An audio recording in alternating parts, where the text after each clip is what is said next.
Welcome to the most intense chapter in our ongoing saga, where a determined former Green Beret sniper takes on a notorious biker gang, threatening her orchard and her family's livelihood.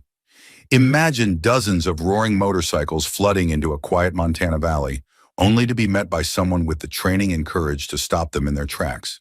The tension reaches its boiling point when the outlaws launch their final assault, and every shot fired could mean life or death. If you're curious about how one single mother marshals the strength of her community to fight back, you won't want to miss a moment of this story's climax. So grab your seat and follow along from start to finish. While you're here, remember to subscribe to the channel for more captivating tales and to stay updated on each new release. Buckle up. The action is about to begin. Samantha Alvarez pressed her palm flat against the rough bark of an ancient apple tree, inhaling deeply as the soft morning sun filtered across the rows of her orchard. This place, her sanctuary, spread for nearly 200 acres across Bridgewater Valley, Montana, surrounded by rolling hills that glowed a gentle gold at sunrise. Samantha had not always been a farmer. For 10 years, she had served as an elite Green Beret sniper, someone trained to rescue hostages in hostile territories and to protect convoys in regions scarred by endless conflict. She was no stranger to high-stakes missions. In fact, she had excelled at them, specializing in the precise elimination of threats before they even suspected she was on their trail. Yet when it became clear that such a life was no place to raise two children on her own, she hung up the uniform, purchased this orchard at the far edge of the valley, and did her best to become just another quiet neighbor who grew apples and made cider. But even here, where each day followed the familiar rhythm of watering, pruning, harvesting, and pressing, traces of her past clung to her reflexes. The orchard, now named Whispering Pines in reference to the tall conifers that lined the property, bore subtle signs of Samantha's tactical mind. The cider press barn had been reinforced with sturdier walls than any normal farmer would invest in. Outbuildings had vantage points that provided sweeping views of both the orchard and the winding roads leading into the valley. Samantha's children, 16-year-old Julia and 10-year-old Charlie, grew up thinking this was all normal. Though they noticed their mother's intense awareness, the kids rarely questioned it beyond sharing that she always knew when a storm was coming or when a suspicious car drove through the valley one time too many. That morning, Samantha was midway through her first check of the irrigation lines when she heard an engine's low growl in the distance. Nothing unusual, she told herself at first, as tourists and delivery drivers often came early to enjoy the orchard or to drop off supplies. But the faint roar kept building. She paused, glancing at her watch. It was too early for standard delivery trucks. Her trained eyes narrowed, scanning the tree line with precise deliberation. Sure enough, the vehicle, a black SUV with tinted windows, made its slow approach along the dirt road that cut across the property's northern edge. 3 days in a row, she thought, making a mental note of how many times she had spotted that SUV. Locals had no reason to lurk. They came in for produce, drove away, and were done. Whoever these people were, they had some other agenda. She took a moment to memorize the shape of the vehicle, the angle of the tires, and the reflection of the sun on the windshield, small details that might be crucial later on. The SUV crawled forward, pausing near the orchard's gate. Samantha gripped the spigot on the irrigation system more tightly, her mind moving toward readiness for a confrontation. But after a long hesitation, the driver accelerated away, disappearing back up the slope. Exhaling slowly, Samantha wondered how long it would be before these strangers stopped just driving by. Something told her that if they were scoping out the orchard, they were only waiting for the right moment to make themselves known.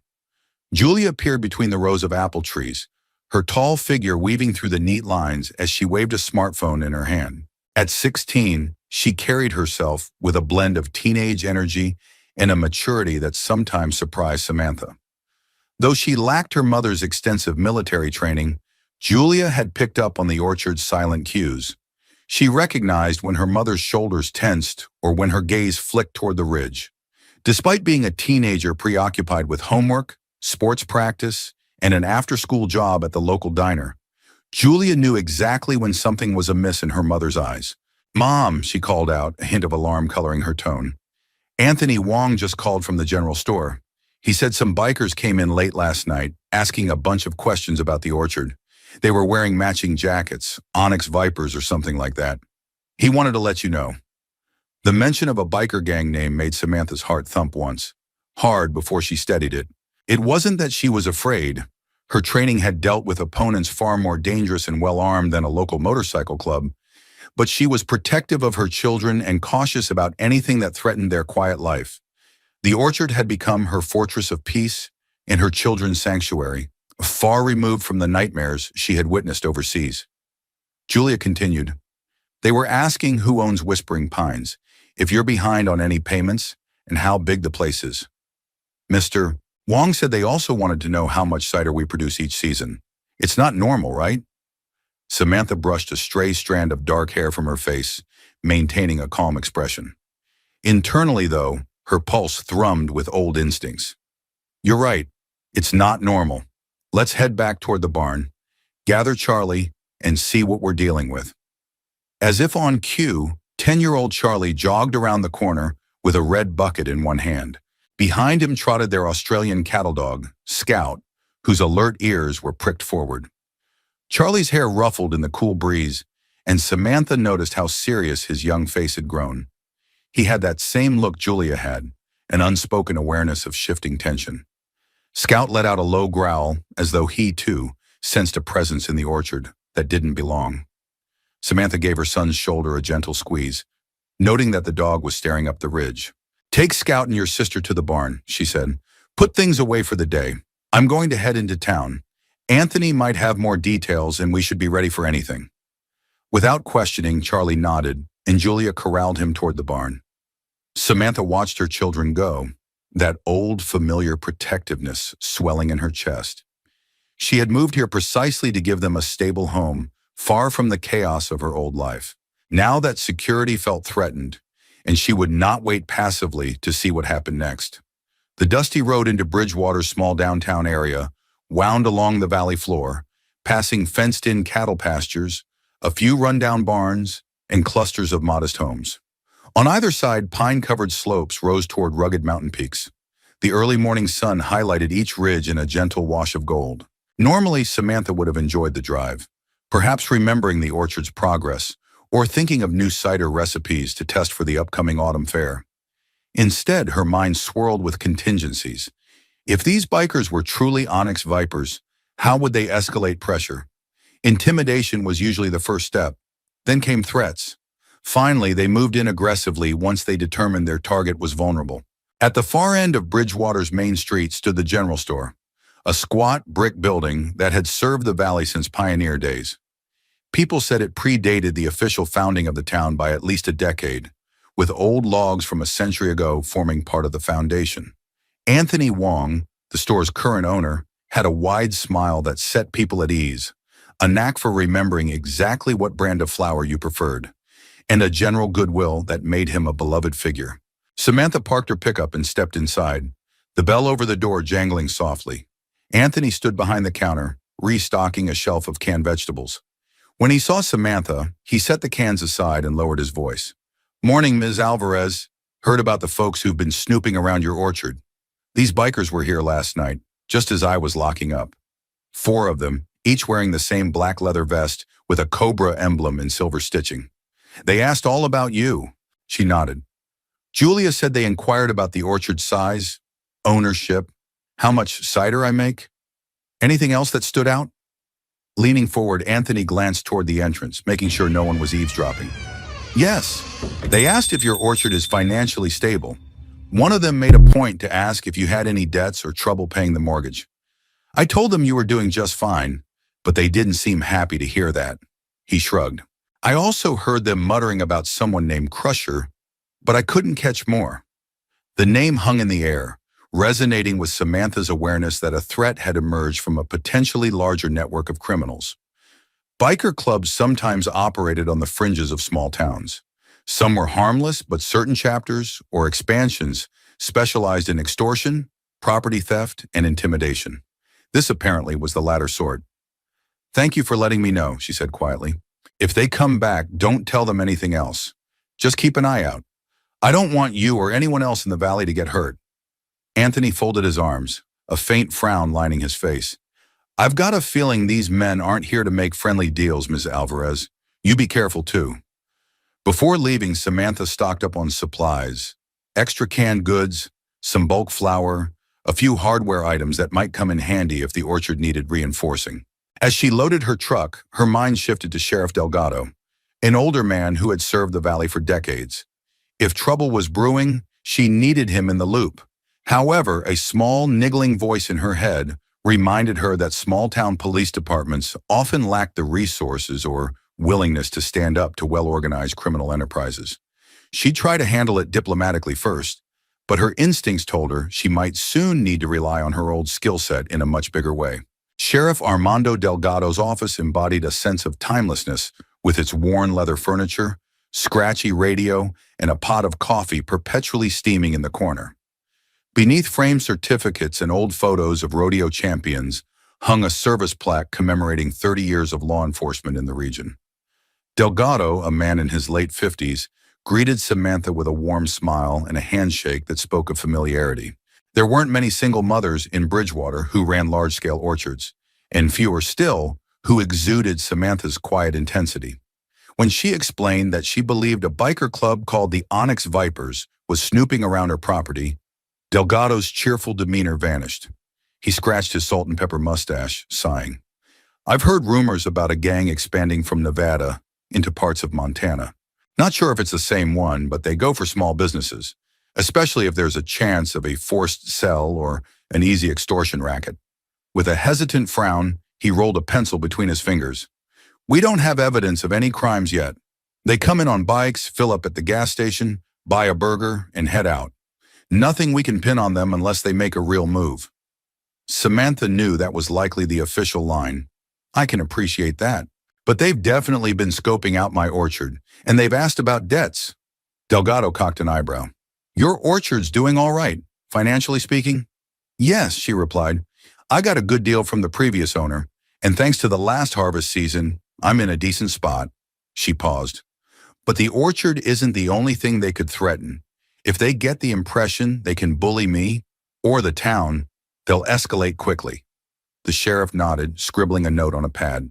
I'll ask my deputies to drive by your place more often, maybe park near your orchard to discourage them. But we're spread thin.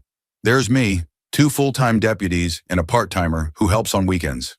Samantha managed a tight smile, though her mind was already spinning with far more robust strategies.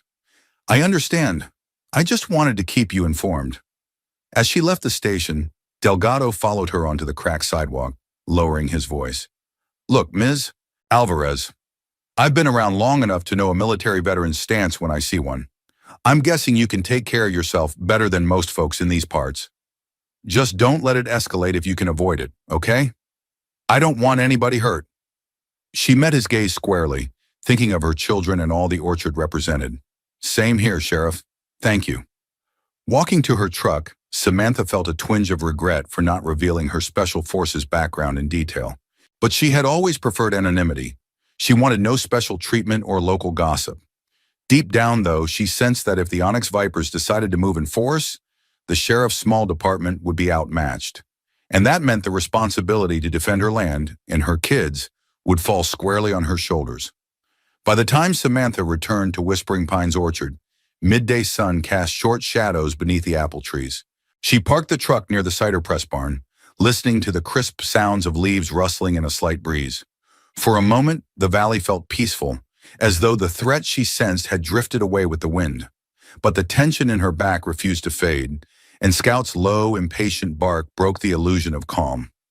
Charlie was practicing setting up small irrigation lines, a chore Samantha had assigned to teach him responsibility.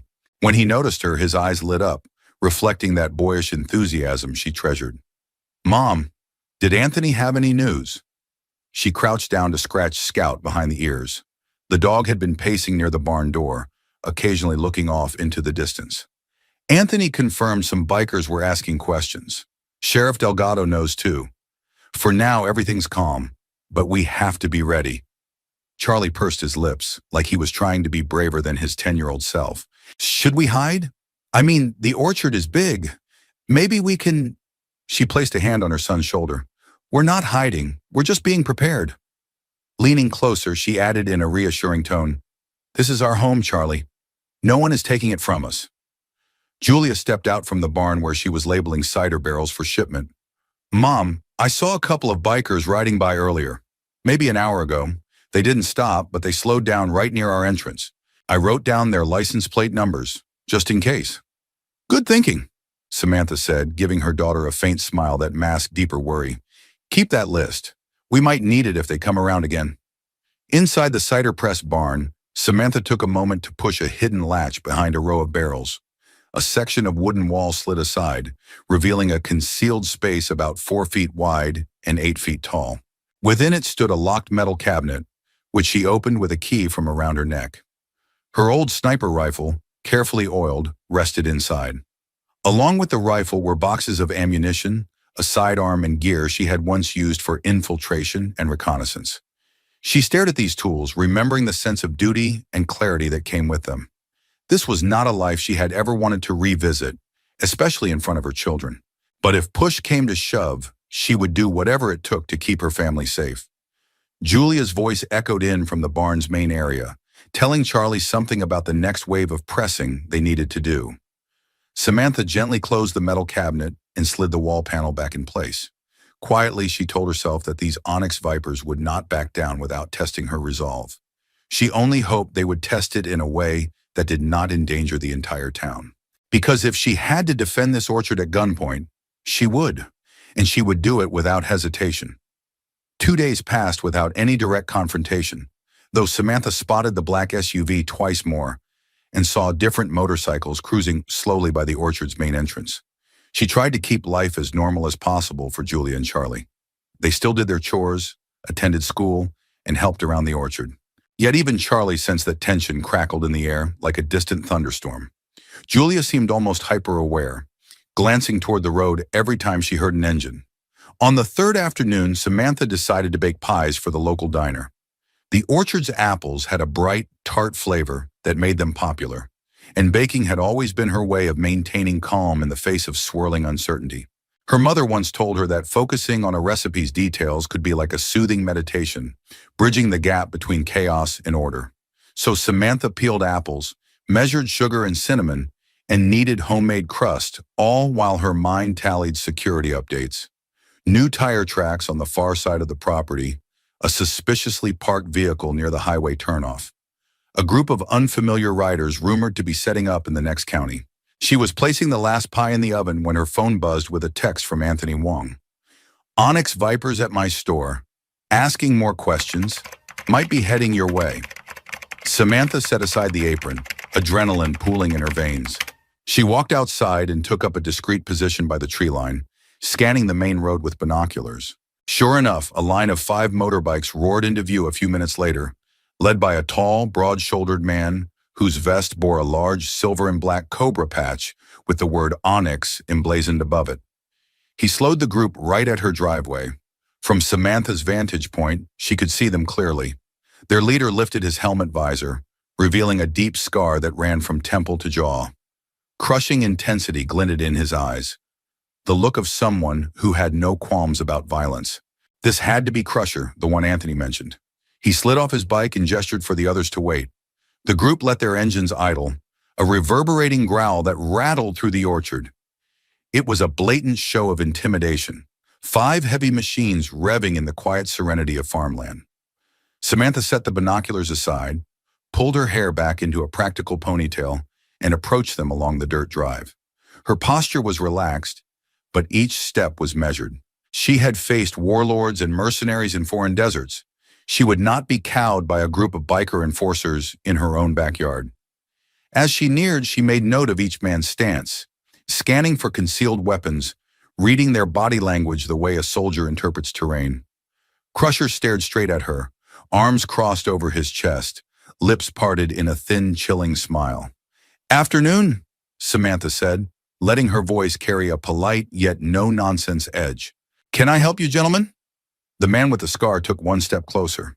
"This your orchard?" he asked. His voice was gravelly, as though he gargled nails for breakfast. She simply nodded. "Yes, it is." "Then we need to talk about some business," he replied, the menace in his tone entirely unsubtle.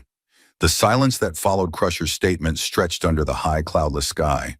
Samantha could almost feel the orchard's age-old energy, waiting to see how she would respond. Overhead, a pair of hawks circled, their cries lost beneath the low rumble of the motorbikes.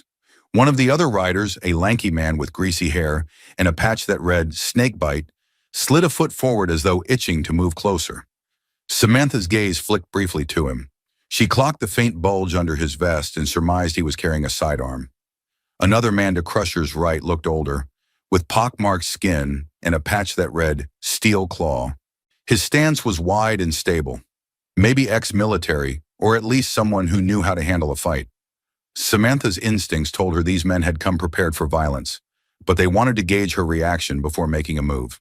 Still outwardly calm, she crossed her arms in mirror of Crusher's posture. "What sort of business do you have in mind?" Crusher unhooked his helmet and rested it on the seat of his bike. His scar looked even more pronounced in the afternoon light. "We've been expanding around these parts," he said in a voice that implied it was a statement of fact, rather than an opening for discussion. "A protection arrangement, you might say. Help small businesses stay safe from accidents." She raised a brow. "Accidents?" He nodded slowly, his gaze drifting toward the barn. "Fire, vandalism, theft. Lots of ways a place can run into trouble. We're ready to prevent all that. For a fee, of course." "Of course," Samantha replied, letting an edge of sarcasm slip into her tone. "And how much is this fee for your so-called protection?" Crusher's thin smile grew. "Let's say 1,000 a week to start. Considering the size of your orchard, I'd call that pretty generous. You pay us, we keep an eye out, and nothing unexpected happens." The audacity of his offer made Samantha's jaw tighten. "Appreciate your generosity," she said with a dryness that made Snakebite shift his feet uneasily. "But I'm not interested in paying for protection I don't need." Crusher's smile vanished, replaced by a hardness that made his eyes look like two lumps of coal. "You sure about that?" He inclined his head in a way that directed her to the orchard behind them. "Nice place. Be a shame if something or someone damaged it." Samantha inhaled slowly, controlling her temper. She was certain these men had done their research enough to guess she wasn't typical prey. Yet they saw only a single mother, presumably financially vulnerable, and they believed intimidation would be enough. "You're trespassing," she said calmly. "You should move along." For a beat, Crusher merely stared, as though he couldn't believe she had the nerve to dismiss him. Then he gave a curt laugh and started his bike engine. The others followed suit, though Steel Claw lingered a moment, giving Samantha a long, calculating look. When they finally pulled away, dust kicked up across the drive, and Samantha noted the direction they took. Straight back toward town. She stood there, fists clenched at her sides, knowing this was only the opening gambit. The Onyx Vipers had tested her willingness to fold under pressure. Her refusal now guaranteed a tougher response. Samantha gathered Julia and Charlie in the farmhouse kitchen later that evening, wanting them to understand the situation without scaring them unnecessarily. The sun had dipped below the mountains, painting the sky a fiery mix of orange and red. Over the years, this kitchen table had been a site of homework sessions, birthday celebrations, and quiet reading nights. Now it felt like a war council.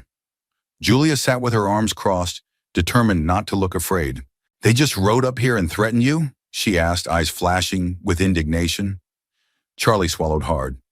"Are they going to come back and hurt us, Mom?" Samantha reached out to them both, placing a hand on each of their shoulders. "Listen, these guys are trouble. They want me to pay them money so they won't cause accidents. It's a scheme to take advantage of people who can't fight back." She made sure her voice stayed steady. "But we can fight back, or at least keep them from messing with us. I just need you both to do exactly what I say if things get rough." Julia straightened. "I can help. You've shown me some of your training, hand-to-hand stuff. I'm not a little kid anymore." While Samantha admired her daughter's spirit, she also feared for her safety. "Yes, you're strong, but these men are dangerous. If I tell you to run, you run. If I tell you to lock yourself in the storm shelter, that's what you do. You protect your brother, understood?" Julia nodded reluctantly, still brimming with anger at the violation of their peace. Charlie, meanwhile, glanced at Scout, who was sitting under the table. "Scout will bark if they come close, won't he?" Samantha allowed herself a small smile. Yes, Scout's a good early warning system, but I have more than a barking dog on our side. I have some old experience that might come in handy if they push me. The memory of her hidden sniper rifle, gear, and training flared in her mind. She had never explicitly told her children the full breadth of her Special Forces background, worried it might conjure nightmares for them. But they had grown up with glimpses of her habits, her vigilance, her preference to sit facing the door in any public place, the way she always knew the exact moment a storm front moved in. Now they were putting the pieces together in their own ways. The clock on the wall ticked ominously. Samantha pulled out a notepad, drawing a quick sketch of the orchard. She circled several spots: a shallow drainage ditch near the fence, a cluster of boulders by the old orchard, and a hidden footpath that wound to the creek. If something happens, she told them, go through the orchard to the creek bed. It's easier to stay out of sight there, and you can make it all the way to the Wong store without being spotted if you're careful. I'll join you if I can, but if I can't, you keep moving. Julia and Charlie listened attentively, the weight of the danger sobering them. When the conversation ended, neither child argued about early bedtime or chores. Samantha gazed at them as they walked away, hearts heavy. She let out a slow breath. If the Onyx Vipers forced her to engage, she would do what was necessary. A surge of that old protective resolve rose, reminding her exactly why she had left the Special Forces in the first place. Family first, at any cost. Just before dawn the next day, Samantha was up and moving, her senses extra attuned to the orchard's every sound. The moment the sky lightened from black to gray, she shrugged into a jacket and stepped out onto the porch, letting Scout trot ahead of her down the steps. The early morning stillness pressed in around them, broken only by faint bird calls. She whispered commands to Scout, short hand signals that the dog responded to with disciplined focus. Samantha started at the northwest corner of her land, where the orchard's new fence gave way to a thick line of pines. Walking a deliberate perimeter, she made mental notes: footprints near a large rock, a newly broken branch that might indicate recent passage, an empty beer can pressed into the mud. The last item made her suspect that someone from the Onyx Vipers had been lurking. She took photos of everything on her phone, thankful for technology that let her document evidence as it appeared. By the time she completed her circuit, she felt certain that at least one or two intruders had tested the orchard boundary overnight. The scattered footprints and signs of tampering told a story. Whether they were planning sabotage or simply measuring her response, Samantha knew she needed an active plan, not just vigilance. In her Special Forces days, waiting passively for enemies to strike was a surefire way to lose. She had to either deter them effectively or launch a surprise of her own. But this was civilian life, and she was determined to give local authorities every chance to do their job first. Returning to the farmhouse, she placed a call to Sheriff Delgado, detailing the footprints and the beer can. "Do you have any volunteers or deputies you can spare to patrol at night?" she asked. "I'll pay overtime if needed." The sheriff's sigh carried across the line. "I'm already pushing my deputies to their limit, but I'll see if I can arrange a drive-by after midnight. Meanwhile, just keep a record of anything suspicious. If I get enough evidence, I might issue a warning to them. Though, to be honest, that might provoke them further." Samantha thanked him and ended the call, frustration hovering at the edges of her calm facade. How many signs of trespass and intimidation would it take for Delgado to act decisively? Even if he wanted to help, a small department with limited resources might be no match for a well-organized biker crew. The thought unsettled her, reigniting the strategic part of her mind that once specialized in bringing impossible missions to successful conclusions. She took a moment to calm herself with a deep breath. Then, stepping into the barn, she ran a hand along the hidden panel. If the Onyx Vipers wanted a show of force, she had the means to provide it, but she prayed it would not come to that. The orchard, after all, was supposed to be her family's peaceful haven, far from the chaos and violence of the life she had left behind. The Onyx Vipers' next move came in the form of a quiet but persistent rumor that swept through Bridgewater. Within 24 hours, half the town believed Samantha Alvarez was deeply in debt and on the verge of bankruptcy, that she had missed her mortgage payments, and that the orchard was teetering toward foreclosure. Anthony Wong, who heard the rumor from customers, immediately warned her. "Word on the street is that you can't pay your bills. Everyone's whispering that your orchard will be sold at auction soon." Samantha nearly choked on her coffee when Anthony relayed this over the phone. That's impossible, she said calmly. My mortgage is current, and the orchard's revenue is steady enough that I'm not hurting for cash right now. That's not what people are hearing, Anthony replied grimly. I suspect the Onyx Vipers are behind it, sowing misinformation to weaken your position. They want the town to think you're vulnerable. Indeed, it was a typical strong-arm tactic. By spreading rumors, the gang could create a narrative where Samantha was in dire straits, so that when they arrived with an offer, perhaps to buy the property or assume the mortgage, locals might see it as salvation rather than a hostile takeover. Samantha recognized the playbook. The question was how to counter it. She considered calling the local newspaper or even printing out her financial statements for people to see. Yet confronting rumors head-on in a small town often backfired, fueling more gossip. She decided on a different approach. That evening, she visited the Bridgewater Diner where many locals gathered for supper. With Julia and Charlie by her side, she casually mentioned to a few acquaintances that she'd been shipping out fresh cider orders to a new grocer 3 counties over. She also talked about the orchard's healthy upcoming harvest. Without directly addressing the rumors, she laid the foundation that her finances were solid. The more she relayed normal, everyday successes, the more people would question the rumor that she was going bankrupt.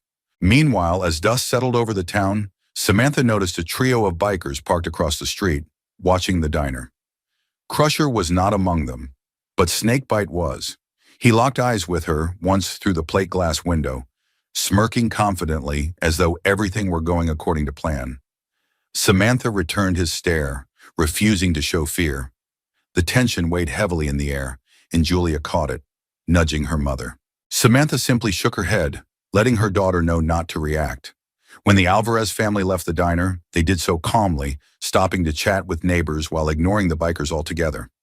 As they piled into the truck, Samantha drove home without incident, though she was keenly aware the motorcycles followed at a distance. They turned off somewhere halfway to the orchard, possibly just letting her know they were there. That night, Samantha sat on her porch, a loaded shotgun resting across her lap under a wool blanket. She listened to the crickets and stared at the dark ribbon of road leading up to her property. These Onyx Vipers wanted a psychological war, seeding rumors and trying to make her look weak. She hoped her refusal to be rattled would buy her time to gather allies. Because if diplomacy failed, she knew from experience that brute force would follow. In the calm light of early morning, Samantha made a decision. She needed a more organized defense. While she trusted Sheriff Delgado's good intentions, she also recognized the deep flaws in relying solely on official law enforcement. The orchard was large, the gang was cunning, and the gossip swirling around her finances threatened to isolate her from the community. A direct show of force or confrontation might only escalate things and put Julia and Charlie in danger. So she called Ethan Brooks, the local mechanic, and one of the few people in Bridgewater she knew had a military background. She had seen the slight limp in his walk, learned he'd lost part of his left leg in Afghanistan. He wore a prosthetic now, but carried himself with the quiet confidence of someone who had faced real conflict. Ethan picked up on the third ring. "Samantha," he said in a cautious tone, "I heard there's been talk about your orchard." She exhaled slowly. "That's putting it mildly. I think you know the kind of trouble these Onyx Vipers can stir up. I need an extra set of eyes, and maybe more." There was a pause. "I'm listening." Later that morning, Ethan arrived at Whispering Pines in his old pickup, pulling up next to the barn with a determined look in his eyes. The orchard was alive with the usual hustle of daily tasks. Julia sorting apples for cider, Charlie cleaning out a chicken coop, and the mechanical hum of the press. Samantha guided Ethan to a shady spot under a towering pine tree where they could speak privately. She briefly outlined the attempts at intimidation, the rumored financial ruin, and the footprints she'd found at the perimeter. Ethan frowned, rolling his shoulders as though preparing for a mission. "I've seen these tactics in smaller villages overseas. Gangs show up pretending to offer protection, then bleed people dry.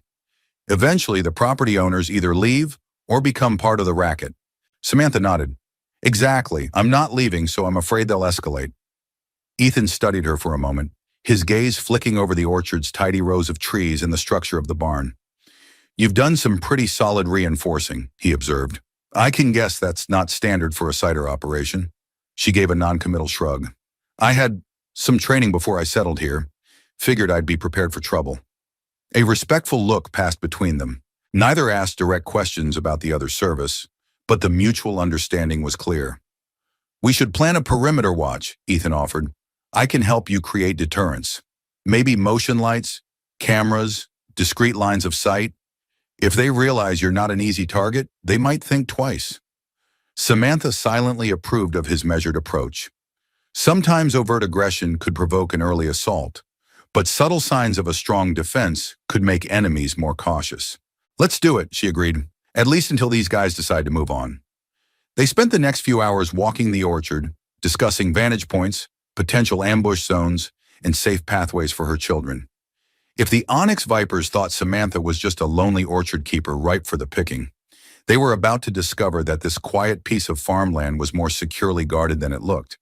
The new security measures came together faster than Samantha anticipated. Ethan was an expert at rigging makeshift alarm systems from everyday items: fishing line, tin cans, old radio parts. They started by placing small, nearly invisible lines around key entries: the main drive near the orchard gate, the rear fence by the creek, and a narrow path that cut through a stand of pines on the western edge. When triggered, these lines would set off a simple clatter of cans, enough to alert Samantha or whomever was on watch. For more advanced surveillance, they used battery-powered motion detector lights mounted discreetly on fence posts. Samantha purchased a few off-the-shelf trail cameras designed for hunters, which Ethan tweaked to enhance their night vision. They also coordinated a nightly rotation, trading off so that at least one of them would be awake between the hours of midnight and sunrise. Julia volunteered to cover a few early hours with a pair of binoculars from her bedroom window, but Samantha limited her role, both to keep Julia safe and to ensure she maintained a normal teenage life, as much as possible. In the midst of all this, the orchard still had to function. Orders for cider, pies, and fresh apples continued, and Samantha found herself juggling a near-constant stream of activity. Harvest season loomed. Normally, she would hire a few part-timers to help with picking and pressing, but with the Onyx Vipers breathing down her neck, she hesitated to bring strangers onto the property. Trust became a scarce commodity overnight. The rumor mill in Bridgewater kept churning, some folks privately asking if she planned to sell the orchard. She denied it politely each time, but she could see uncertainty in their eyes. Could a single mother really stand up to a biker gang? Meanwhile, Anthony Wong called daily with updates. The Onyx Vipers had begun shaking down other businesses. A local motel owner had faced a similar protection fee demand, though he had tried to pay them off quietly, hoping it would keep them from escalating. Of course, once the gang knew he would pay, they increased their asking price. Another family who operated a small ranch just north of the valley reported slashed fences and missing livestock. Day by day, the Vipers tightened their grip on the region, and people whispered that maybe paying them off was the only way to keep the peace.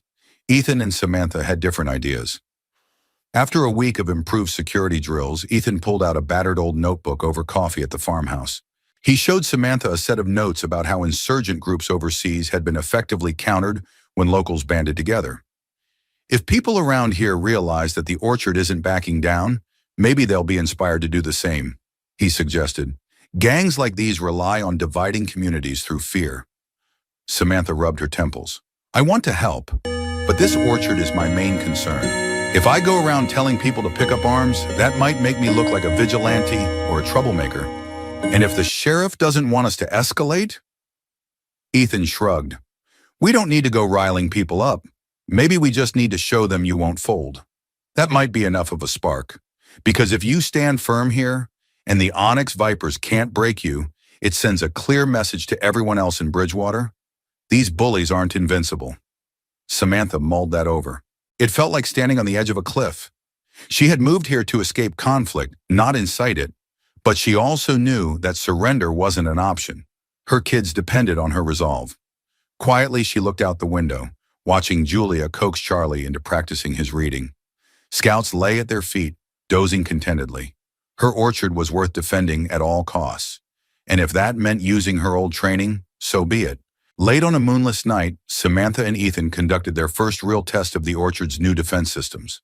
They had parted ways after dinner, each pretending to settle in for the evening. Julia and Charlie were already asleep upstairs, But Samantha had asked them to keep their curtains cracked open in case they needed to see movement outside. Around midnight, Samantha slipped out of bed, dressed in dark, non-reflective clothing, and retrieved her old sniper rifle from its hidden compartment in the barn. She and Ethan communicated via small earpieces, cheap walkie-talkie sets they had purchased at a sporting goods store, but modified for improved range. They planned a 2-hour watch, scanning the orchard's perimeter, to see if any suspicious movement triggered the alarm lines or motion lights. Samantha settled into a concealed vantage point near the orchard's western ridge, while Ethan took up position near the barn loft, which overlooked much of the eastern and southern fields. The night air was crisp, scented with pine and ripening apples. No wind stirred the branches, making every noise stand out.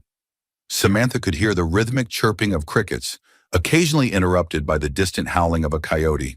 Through her scope, she swept the perimeter, the rifle's night vision attachment transforming the darkness into a wash of greenish light. Each row of trees looked eerily still, their leaves shining faintly under the starlight. She spotted no sign of intruders, only the subtle shapes of deer wandering through the tall grass at the far edge of the property. "Any movement near you?" Ethan's voice crackled softly in her earpiece. "Nothing," Samantha replied in a near whisper. "Just wildlife." "Same here," he said. "I'll do another quick look at the north fence line, then meet you by the creek path in 20. Samantha allowed her body to relax just slightly. Part of her had expected a confrontation tonight. Maybe the Vipers were not as bold as she imagined, or maybe they were waiting for a bigger show of force. In any case, she was determined not to let her guard down. After completing one more slow, deliberate scan, she began to maneuver toward the creek. She moved silently, a skill she'd perfected in the military, rolling her foot from heel to toe, avoiding snapping twigs, keeping her center of gravity balanced. In the hush of the orchard, her steps were as faint as a whisper. When she arrived at the creek, she crouched behind a large boulder and waited. The reflection of stars shimmered on the water's surface. Moments later, she spotted Ethan's figure emerging from the darkness, walking with practiced caution despite his prosthetic. He raised a hand in a silent greeting, and she nodded. The orchard was, for now, secure. They spoke briefly in hushed tones. "Seems clear tonight," Samantha said. "I'm hoping that's a sign they're backing off." Ethan frowned. "Or planning something bigger. Don't let a quiet night fool you. Crusher and his men might be scoping out other easy targets, or waiting for you to lower your guard before they strike." She agreed wholeheartedly. "Let's not get complacent. Tomorrow I'll talk to Anthony again, see if the rumor mill has changed. If the Vipers are hitting other businesses, that might give us time to reinforce further." Their conversation ended, and they parted ways, each heading back toward their chosen watch spot for another half hour. Samantha's heart felt heavy as she realized her orchard, once a symbol of serenity, had become a tactical zone. Yet as she lifted her rifle to scan the horizon one last time, she found a small measure of hope. The orchard was defended by more than fences and cameras. It was protected by people ready to stand firm. And that, Samantha reflected, could be more powerful than any intimidation campaign the Onyx Vipers could mount. Morning light spilled into the kitchen as Samantha Alvarez turned on the radio, hoping for a weather update and perhaps a sense of calm routine. Though the orchard seemed peaceful in the hazy glow of dawn, she knew how quickly appearances could shift. A night of quiet didn't guarantee safety. She stirred a spoon in her coffee, scanning headlines for any mention of a biker gang or trouble in Bridgewater Valley. But the local station only discussed an upcoming county fair and a fundraiser for the volunteer fire department. No official word on the Onyx Vipers, but that came as little surprise. They operated in shadows, preferring intimidation and rumors over open confrontation, at least until they were ready to strike. Julia entered with her hair still damp from a shower. "Mom, are you heading into town later? Mr. Wong called and said they're short-staffed at the store. He's offering me extra hours if I can come after school." Samantha glanced over, considering. She wanted to keep Julia safely at the orchard, away from potential run-ins with the bikers. But she also recognized that life had to go on. Julia needed normalcy, and the last thing Samantha wanted was to make her daughter a prisoner on their own land. "All right," she replied. "You can work, but I'll drive you there and pick you up right after. No hanging around town alone." Julia nodded, understanding that her mother's protective streak had valid reasons. "Deal. I promise to text you if anything seems off." Meanwhile, Charlie clattered down the stairs with Scout on his heels. "Morning," he called, plopping into a chair. At 10, he still had that boundless energy that made Samantha smile despite her worries. She served him a plate of scrambled eggs, mentally reviewing the orchard tasks for the day, harvesting a late summer apple variety, repairing a faulty irrigation line, and scanning for any new signs of tampering at the property's perimeter. "Once you finish breakfast," Samantha told Charlie, "head out and check the irrigation near the west fence. Any leaks we find now will save us trouble down the line." Charlie gave a mock salute. "Yes, ma'am." Scout perked up, as if he also received the order. As the morning routine continued, Julia double-checking her backpack for school, Charlie digging for mismatched socks, Samantha juggling orchard operations, Ethan Brooks pulled into the driveway with a supply of PVC tubing for the irrigation repairs. Samantha walked out to meet him, noticing the telltale fatigue in his eyes. He admitted he hadn't slept well, worried about how easy it might be for the bikers to coordinate attacks while playing the part of casual tourists. Together, they unloaded the tubing and stored it in the barn. "If they plan something," Ethan said, leaning against his truck, "they'll likely wait until they have the advantage in numbers or timing. These gangs don't usually attack full force in broad daylight. More likely, they'd pull a strike late at night when we're exhausted, unless they think scaring folks in public will speed things up." His gaze flicked toward Julia, who was giving Charlie a last-minute pep talk on test-taking before school. Samantha caught his meaning. "We stay vigilant," she said, "but we keep living our lives." Shortly after sunrise, the orchard hummed with familiar sounds. The pump near the barn chugging water, the buzz of insects in the rows of apple trees, the rustle of leaves in a soft breeze. Samantha wanted to believe this was a normal day, but tension lay just beneath the surface. Every time a motorcycle engine echoed in the distance, her senses sharpened. She told herself it might only be a random rider passing by, yet experience had taught her to trust that low-level hum of apprehension. By late morning, she finished troubleshooting the irrigation system, checking the lines for blockages. Charlie followed, holding tools and pipes as needed. The boy was learning quickly, taking pride in each small achievement, like patching a leak with epoxy or realigning a sprinkler head. His eyes roamed the orchard, though, as if expecting a black SUV or a cluster of motorbikes to appear at any moment. Samantha offered a reassuring nod, trying to convey confidence without giving in to fear. When the clock struck noon, she wrapped up the repairs and looked toward the farmhouse. Julia would already be at school, and Ethan had gone into town for supplies. A pang of loneliness nudged Samantha. It reminded her of her time overseas, those moments between missions when she stood in foreign fields, scanning for threats while everyone else seemed to live life carefree. She shoved the memory aside and returned to the barn. The old wooden press creaked as she inspected it. The orchard's biggest harvest would come in about a month, and everything needed to be in perfect working order. That was when she heard a low rumble. 1, 2, then 3 motorcycles approaching. Her heart thumped. She set down a wrench, wiping her hands on a rag as she stepped out of the barn. The bikes pulled into her driveway, each rider clad in the Onyx Viper's signature black and silver vest. None were Crusher, Snakebite, or Steel Claw.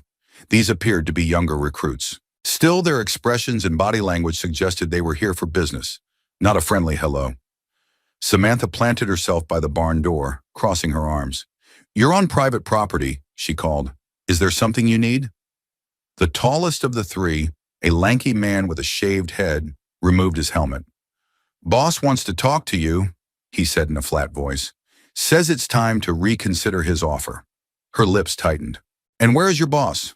"Waiting in town," another rider chimed in. "He doesn't appreciate being turned down, especially by someone who thinks they can handle all this alone." He jerked his chin at the orchard behind her. "He's giving you one more chance to make a deal. Otherwise, accidents happen." Samantha resisted the urge to roll her eyes, though she felt her anger ignite like a spark on dry tinder. How many times would they try the same intimidation routine? "If your boss wants to talk, he can come himself. I'm not going anywhere." They exchanged a glance. "Fine," said the shaved-headed biker, "but he won't be so polite next time." "Is that what this is?" Samantha asked quietly. "You call this polite?" He glowered. "You'll see what not polite looks like if you keep refusing." With that, all three kicked up their stands and revved their engines, letting dust swirl in a dramatic, if somewhat ridiculous exit. Samantha watched them roar off, heart pounding. This was the harbinger of a bigger storm. They were escalating their demands, likely because the rumor campaign hadn't coerced her into selling. She set her jaw and turned back to the barn, determined to match their escalation with her own unwavering resolve. Ethan returned that afternoon, parking his truck with a squeal of brakes that drew Samantha out of the barn. He hopped out, his prosthetic leg moving fluidly. She noticed the tight lines in his face, a sure sign he had encountered trouble in town. "Ran into a couple of the Onyx guys at the hardware store," Ethan said, his voice low. "They made a point of asking if I was working with you. Then one of them said, 'If you're fixing that orchard, you'd better make sure it's fireproof.'" Ha ha ha, just loud enough for the clerk to hear. Samantha grimaced, fear mixing with a sharp bolt of anger. "They threatened arson, basically." "Yeah, basically." The clerk pretended not to notice, but I could tell he was on edge. Ethan took a shaky breath. "Look, I've seen how these gangs operate. If intimidation doesn't work, they do something big, something to scare the whole town into compliance. It might be a fire, or a severe case of vandalism, or even a targeted attack on a family member." She frowned at that last possibility. "Julia and Charlie can't become pawns in this. I won't allow it." He nodded grimly. "I know. We need a plan that covers every angle. If they hit you at night, we can defend. But what if they choose a weekday afternoon, when Julia's at the store and Charlie's in school? They could corner them away from the orchard." Samantha's stomach churned. She recalled countless scenarios from her Special Forces days. Hostage situations, infiltration missions, rescue operations. The idea that her children might be used as leverage made her blood run cold. She had to protect them at all costs. "I can pull Julia from her job and arrange for Charlie to stay close to the orchard when he's not in class," she said slowly. "But I don't want them living in fear. That's exactly what the Vipers want." Ethan glanced around the yard. "Maybe you should talk to the sheriff again. See if he can assign a deputy to patrol the school or the store." "I did already. Delgado's understaffed," Samantha replied bitterly. "But I'll ask again. Meanwhile, the orchard is our fortress. We fortify further, and we set up protocols for the kids. If they spot trouble in town, they'll have a safe route and a place to hide until we can get to them." "Agreed. I can show Charlie some basic evasion tactics," Ethan offered. "Nothing that'd put him at risk, just ways to slip away unnoticed and get to cover." The suggestion was both comforting and sad. Her children were learning the skills of survival, not because of some foreign war, but right here in their home community. Samantha steeled herself. "Yes, do it. And I'll have a talk with Julia tonight. She's old enough to grasp what's going on." They walked to the farmhouse together, the weight of the orchard's silence pressing on them. The threat of arson, of seeing everything she had built go up in flames, loomed like a dark omen. Samantha tried to reassure herself that she could outmaneuver these bullies. She had done far more dangerous things before, but that was in another life, under different rules. Now she wasn't alone, and the stakes felt infinitely higher. For the first time, she sensed the terrifying possibility that no matter how resourceful she was, the Onyx Vipers might wreak enough havoc to break the spirit of Bridgewater Valley and shatter her family's life for good. Julia stepped off the school bus that afternoon and walked into the orchard, backpack slung over one shoulder. She found Samantha and Ethan chatting near a partially disassembled irrigation system. With teenaged intuition, she caught their hushed tone and tense expressions immediately. "Is it the bikers again?" she asked, dropping her bag beside a crate of apples. "Because everyone at school is talking about them. Some of my classmates say the Onyx Vipers have been loitering outside the pizza place, acting all menacing. Mr. Whitman, our principal, even mentioned them during the morning announcements, warning us to stay out of trouble." Samantha nodded, wiping sweat from her brow. "Yeah, it's getting more public. They showed up here again too. Said Crusher wants another conversation." She avoided details that would scare Julia more than necessary, but her daughter was too sharp to miss the implications. "So what's the plan?" Julia's chin tilted up defiantly. Ethan cleared his throat. "We're looking at ways to reinforce safety measures. In case they try something drastic, like vandalism or worse, We want everyone prepared. Julia puffed out a breath. I hate this. We moved here to have a peaceful life. Now it feels like we're in some action movie. Samantha placed a comforting hand on her shoulder. I know it's not fair, but we need your help, Jules. We need you to be extra observant and ready to follow instructions if things get dangerous. Understand? Julia's gaze flicked between her mother and Ethan. Then she nodded, shoulders tightening with resolve. If they think they can scare us into hiding, they've picked the wrong family. Atta girl, Ethan said with a small grin. Still, let's be smart about it. Don't go anywhere alone if you can avoid it. Stick with friends who can run for help. Keep your phone charged. Simple precautions. Julia agreed, though Samantha could see her frustration simmering below the surface. She wondered how much to tell her daughter about the orchard's hidden weapons or her own special forces background. The less Julia knew, the safer she might be if the bikers confronted her directly. On the other hand, the girl was old enough to sense her mother's capabilities. She might even expect a more forceful response than what Samantha had shown so far. As the afternoon wore on, Samantha and Julia tackled the orchard task together. Charlie joined them after finishing his homework, bounding around with Scout by his side. They checked the lines Ethan had fixed, pruned a few branches, and loaded crates of apples for partial processing. The entire time Samantha's mind thrummed with contingency plans. She mapped out the orchard's choke points, where an adversary would have to cross open ground. She mentally rehearsed how quickly she could retrieve her rifle from the hidden cabinet, load it, and take position. But she also recognized the cost of all this vigilance. Julia's face, once carefree when walking among the apple trees, now carried a hint of watchfulness. Charlie, though he put on a brave front, jumped at sudden noises. Even Scout seemed restless, pacing the perimeter. We'll protect this place, Samantha told herself, as though speaking an oath. Yet with each passing day, she felt the tension coil tighter around them all. The orchard had become both sanctuary and battleground, and no one, especially not the Onyx Vipers, would be allowed to dictate its future, but her. Sheriff Delgado came out to the orchard late that week, driving a dusty patrol car that clearly needed new shocks. Samantha met him at the gate. He took off his hat, looking both apologetic and concerned. Behind him, the silhouette of Ethan's truck loomed in the driveway, and further back, Julia and Charlie sat on the porch, quietly keeping an eye on the conversation. Ms. Alvarez, Delgado began, I've been meaning to get out here sooner, but we've had a rash of minor thefts and complaints around town. Seems the Onyx Vipers are stirring up trouble in different corners, but none of it crosses the line into serious felony territory. Hard to pin anything on them directly. Samantha forced a polite smile. I appreciate you stopping by at all. I understand your department's constraints, but they came to my orchard again, making threats, and I'm worried they'll escalate further. Delgado pursed his lips. I've got 2 deputies, one on medical leave and a reserve deputy who's juggling another job.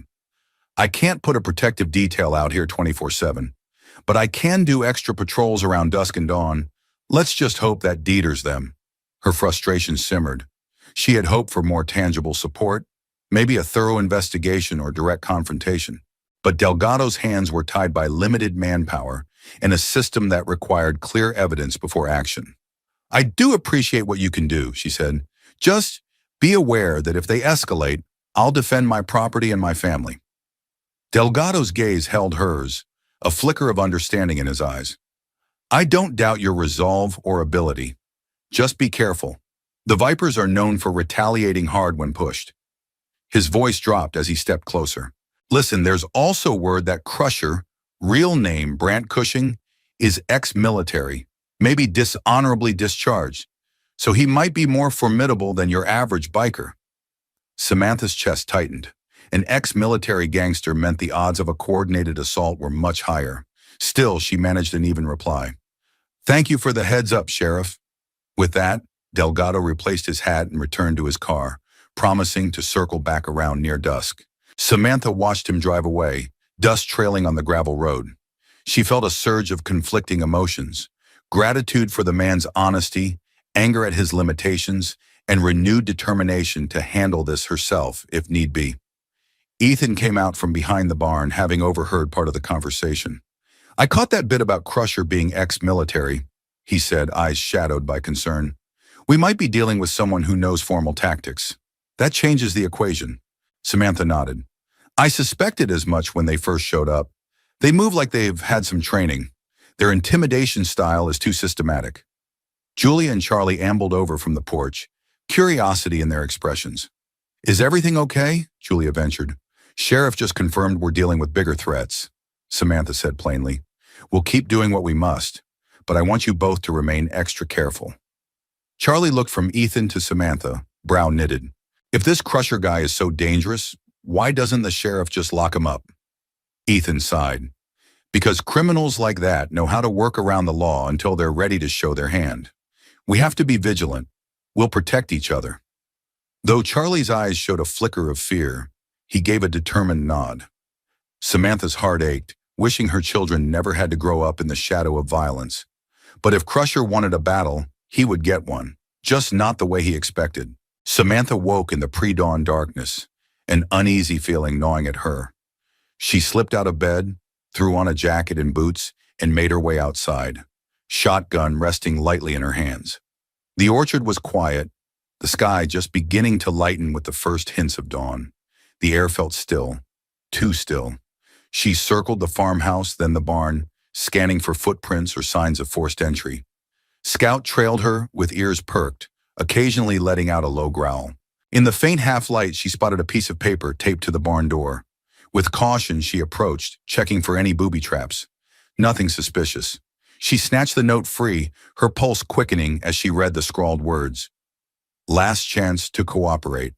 By the weekend, if you don't pay, you lose it all. The handwriting was jagged, as if the author had forced the pen into the paper with rage. No signature, but none was needed. Ethan arrived just after sunrise, finding Samantha in the barn polishing an old revolver. She handed him the note without a word. He let out a low whistle. They're running out of patience. The weekend is 3 days away. She set the revolver aside. We need to finalize the orchard's defenses. If they come in numbers, we have to guide them where we want them. Away from the house, away from the kids, and into a position we can control. Ethan retrieved a hand-drawn map of the property. I've been thinking about that. If we plan choke points here and here, he tapped the map, we can funnel them into open ground. You'd be able to cover them from the roof of the barn or from that elevated ridge behind the orchard. Samantha nodded thoughtfully. The orchard rows themselves can be a maze if we know them better than they do. With some strategic lighting and a few spiked planks or wire barricades, we can slow their approach at night. They spent the next several hours quietly setting up these defenses. Wooden barriers disguised under piles of brush, deterrent lines of barbed wire near vulnerable fence sections, even a few alarm systems rigged to release bright flares if triggered. All the while, Julia and Charlie attended school, and Samantha juggled orchard work, phone calls with potential cider buyers, and a mounting sense of dread. She hated turning her peaceful orchard into a tactical playground, but the onyx vipers left her no choice.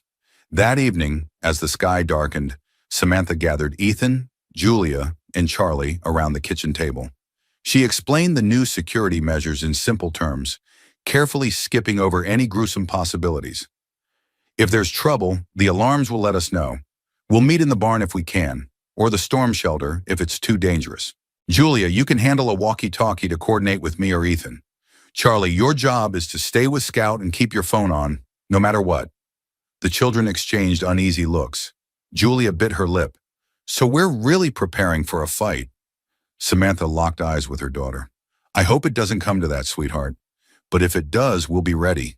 She couldn't say it aloud, but she knew that if Crusher attempted an all-out assault, he'd discover too late that he wasn't the only one with military experience. And unlike him, Samantha was fighting for something far more precious than ego or power. She was fighting for her home, her children, and everything that made Whispering Pines Orchard a refuge worth defending. Thursday slipped into Friday without any direct action from the Onyx Vipers, which made Samantha all the more uneasy. She knew a threat with a clear deadline, by the weekend, could manifest at any moment. In her Special Forces days, the lull before an attack often unsettled her more than the battle itself. Adrenaline spiked unpredictably, nerves grated, and every small sound morphed into the potential start of a skirmish. By mid-afternoon, Ethan drove off to pick up Julia from her part-time shift at the general store, promising to watch her back in case the bikers tried anything on the drive home. Charlie practiced baseball swings behind the barn, whacking a foam ball into a makeshift net. Samantha patrolled the perimeter, arms tensed around her rifle. She felt a fleeting pang of guilt that Charlie was living this strange half-life, playing one moment, vigilant the next. But at least he was still smiling, unaware of how severe things might soon become. Late in the day, a lone motorcycle approached, stopping just beyond the orchard gate. Samantha observed from a distance, rifle at her side. The rider wore the Onyx Viper's vest and removed his helmet slowly, scanning the property. He didn't try to enter. He simply stared, then revved the engine and peeled away, kicking up dust behind him. Another warning? Or just reconnaissance? When Ethan returned with Julia, they shared an update. Crusher was in town, along with at least a dozen other bikers, huddled near the diner. Some rode through side streets talking to business owners. Others simply loitered, their presence a heavy cloud over Bridgewater. People whispered that the sheriff had spoken to them, but left frustrated by their evasive half-answers. The tension climbed as twilight fell over the orchard. Samantha, Julia, and Charlie prepared a quick dinner of sandwiches. No one had much appetite, but they forced themselves to eat. They needed their strength, especially if the night brought unwelcome visitors. After dinner, Samantha set up the watch schedule with Ethan. Julia asked if she could stay up for the first shift, anxious to help. Samantha reluctantly agreed, allowing her an hour by the barn loft window with a pair of binoculars, under strict instructions to wake her at the slightest sign of trouble. Time passed slowly. 9 o'clock, 10, then 11. Samantha tried to rest on the living room couch, fully clothed, a loaded pistol on the table within reach. The orchard was eerily silent. No motorcycle engines, no barking dogs, not even the typical hoot of an owl. The hush pressed on Samantha's ears, making her hyper-aware of every small noise, her own breathing, the ticking clock on the wall. A few minutes after midnight, Julia's soft footsteps creaked on the stairs. Samantha sat up instantly. Her daughter appeared, eyes wide. "Mom, something's moving by the fence. Could be an animal, but it might not be." Heart pounding, Samantha stood, pistol in hand. "Where's Ethan?" "He's by the barn outside. I just saw him head that way with a flashlight." Without another word, Samantha motioned for Julia to stay with Charlie, who was already asleep in his room, and hurried toward the barn. The orchard lights were off to maintain darkness as an ally. Samantha slipped through the shadows like a wraith, heart thumping with the focused clarity of her old operations. If the Onyx Vipers had come, she'd make sure they left with a new understanding of what it meant to threaten her land. Samantha found Ethan standing at the edge of the orchard, a flashlight in one hand, his other hovering near a holstered gun. Moonlight revealed fresh tracks in the soft earth beyond the fence. They looked like footprints, two, maybe three individuals, who had tried to creep along the perimeter undetected. Based on their spacing, they moved methodically, pausing at intervals as if searching for something. "They might be checking for a weak spot in the fence," Ethan whispered, shining the beam on a section of wire that had been tugged loose. "I think they realized we reinforced it. They gave up prying and moved on." Samantha scanned the darkness. "Could still be nearby. Maybe they retreated when they realized we were onto them." Ethan nodded. "I'll circle around the far side in case they're trying to flank us." He gripped Samantha's shoulder briefly, a silent affirmation of teamwork, then disappeared among the orchard rows. Alone now, Samantha crouched behind a pine tree to watch the open field. She strained her ears for footsteps, breathing, or hushed voices. Instead, she heard only the faint rustle of a breeze and the distant chirp of crickets. She remained there for a solid 15 minutes, rifle at the ready, but found no sign of intruders. Eventually, she traced the footprints along the fence line until they vanished into a patch of weeds near a shallow ditch. Whoever had been there was gone, leaving behind only fresh prints and a mild sense of accomplishment that they had tested her defenses. When she got back to the barn, Ethan reappeared. "No one on the other side," he confirmed, wiping sweat from his brow. "If it was them, they must have pulled back fast." Samantha exhaled, tension still coiled in her gut. "Or they're watching us watch them, waiting for a better chance." She hated the cat-and-mouse dynamic, each side probing, neither committing to a full confrontation. At some point, someone would cross a line, and she prayed it would be on her terms. They reconvened with Julia in the loft, where she stood by the window, binoculars pressed to her face. The girl looked nervous but determined, scanning the property for any sign of movement. When Samantha told her the intruders seemed to have slipped away, Julia's shoulders relaxed, though her eyes remained alert. "This is only the beginning, isn't it?" Her mother nodded, wishing she could promise otherwise. "We're ready," she said. "They tested us tonight and found we're not easy prey. That might discourage them, or it might make them come back in greater force. Either way, we keep our guard up." By 1 in the morning, the orchard was quiet again. Samantha insisted Julia get some sleep. Ethan took a shift dozing in the loft while Samantha went back to the farmhouse to ensure Charlie was safe. He lay in bed, one arm curled around Scout, who dozed peacefully. Gently, Samantha brushed hair from Charlie's forehead, feeling both relief and a protective surge of love so strong it nearly overwhelmed her. She didn't sleep the rest of that night. Instead, she watched from the living room window, pistol within arm's reach, mind-conjuring every possible scenario for the weekend deadline.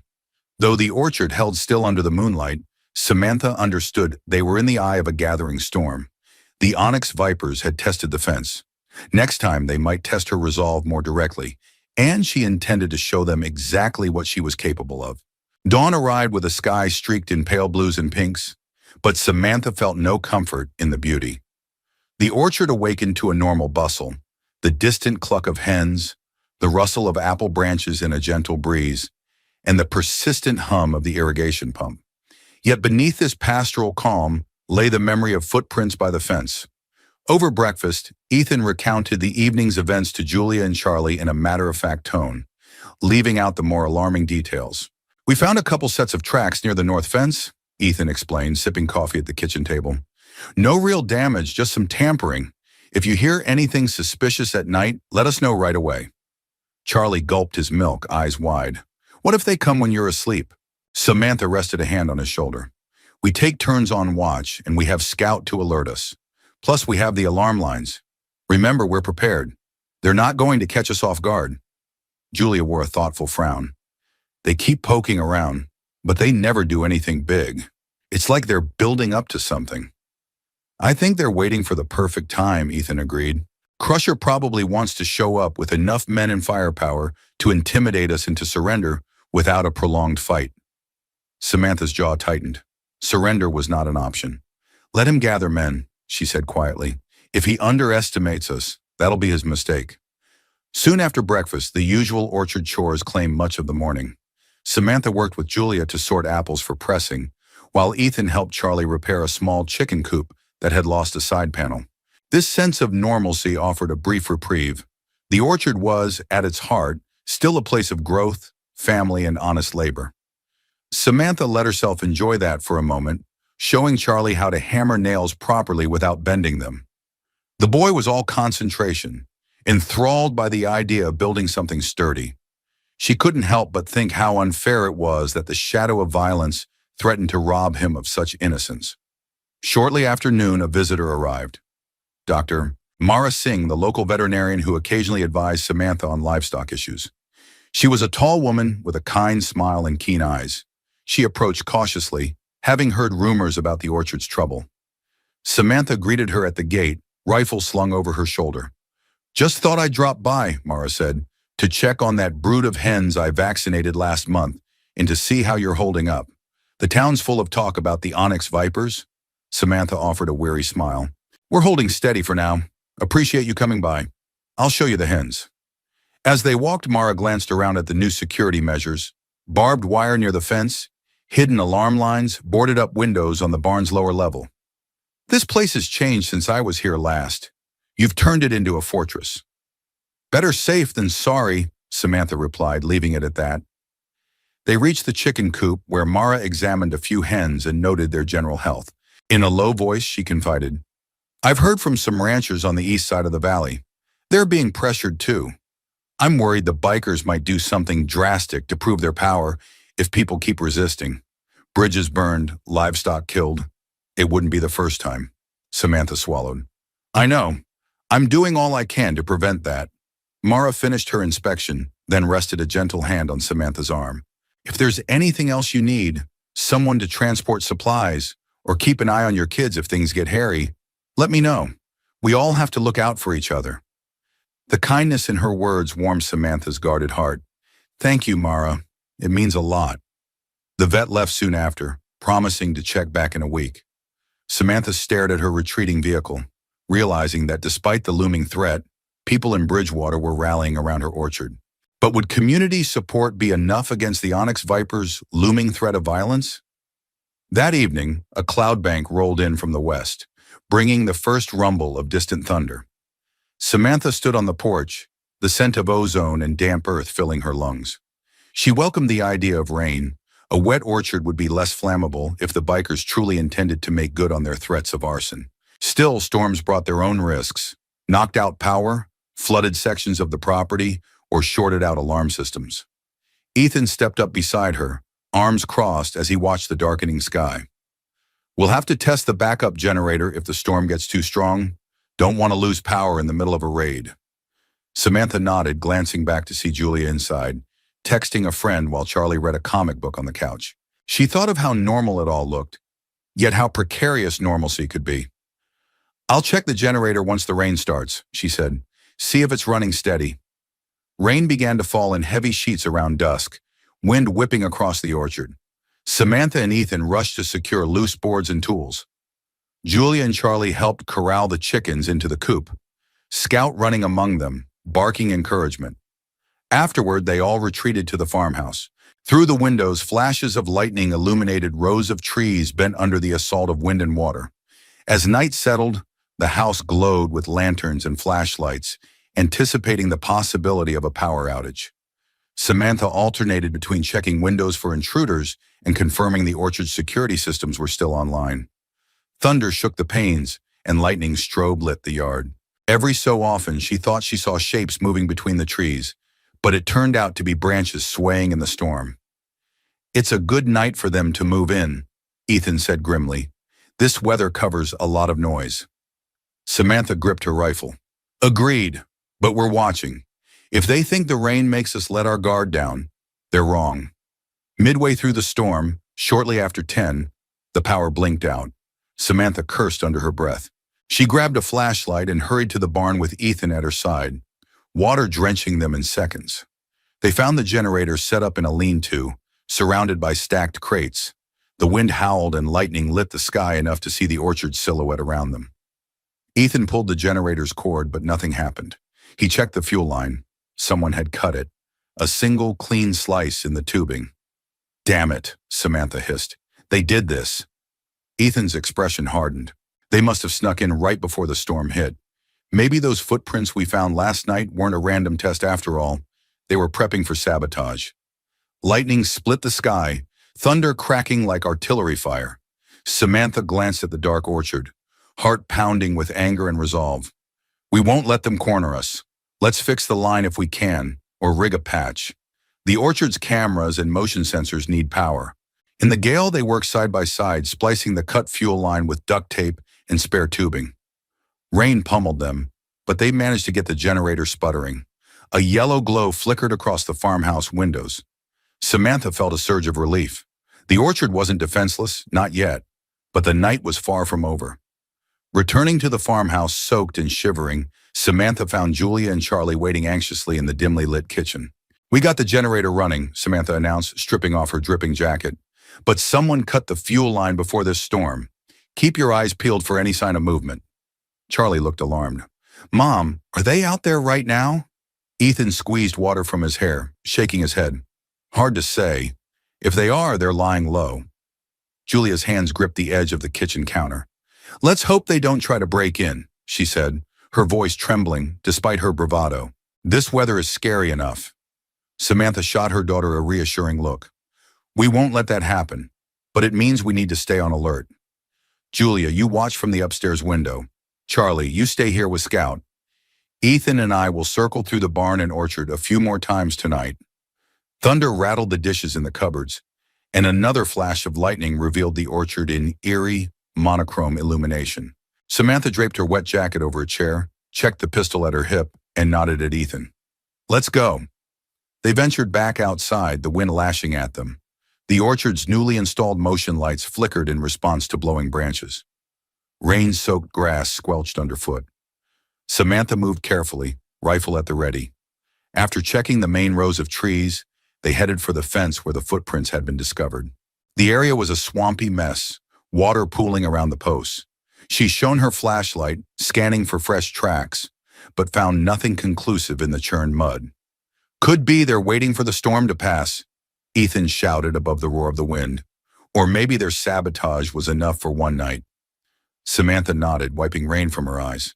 "We'll do one more sweep, then head inside." She wanted to be thorough, but also knew she and Ethan risked hypothermia if they stayed in the downpour too long.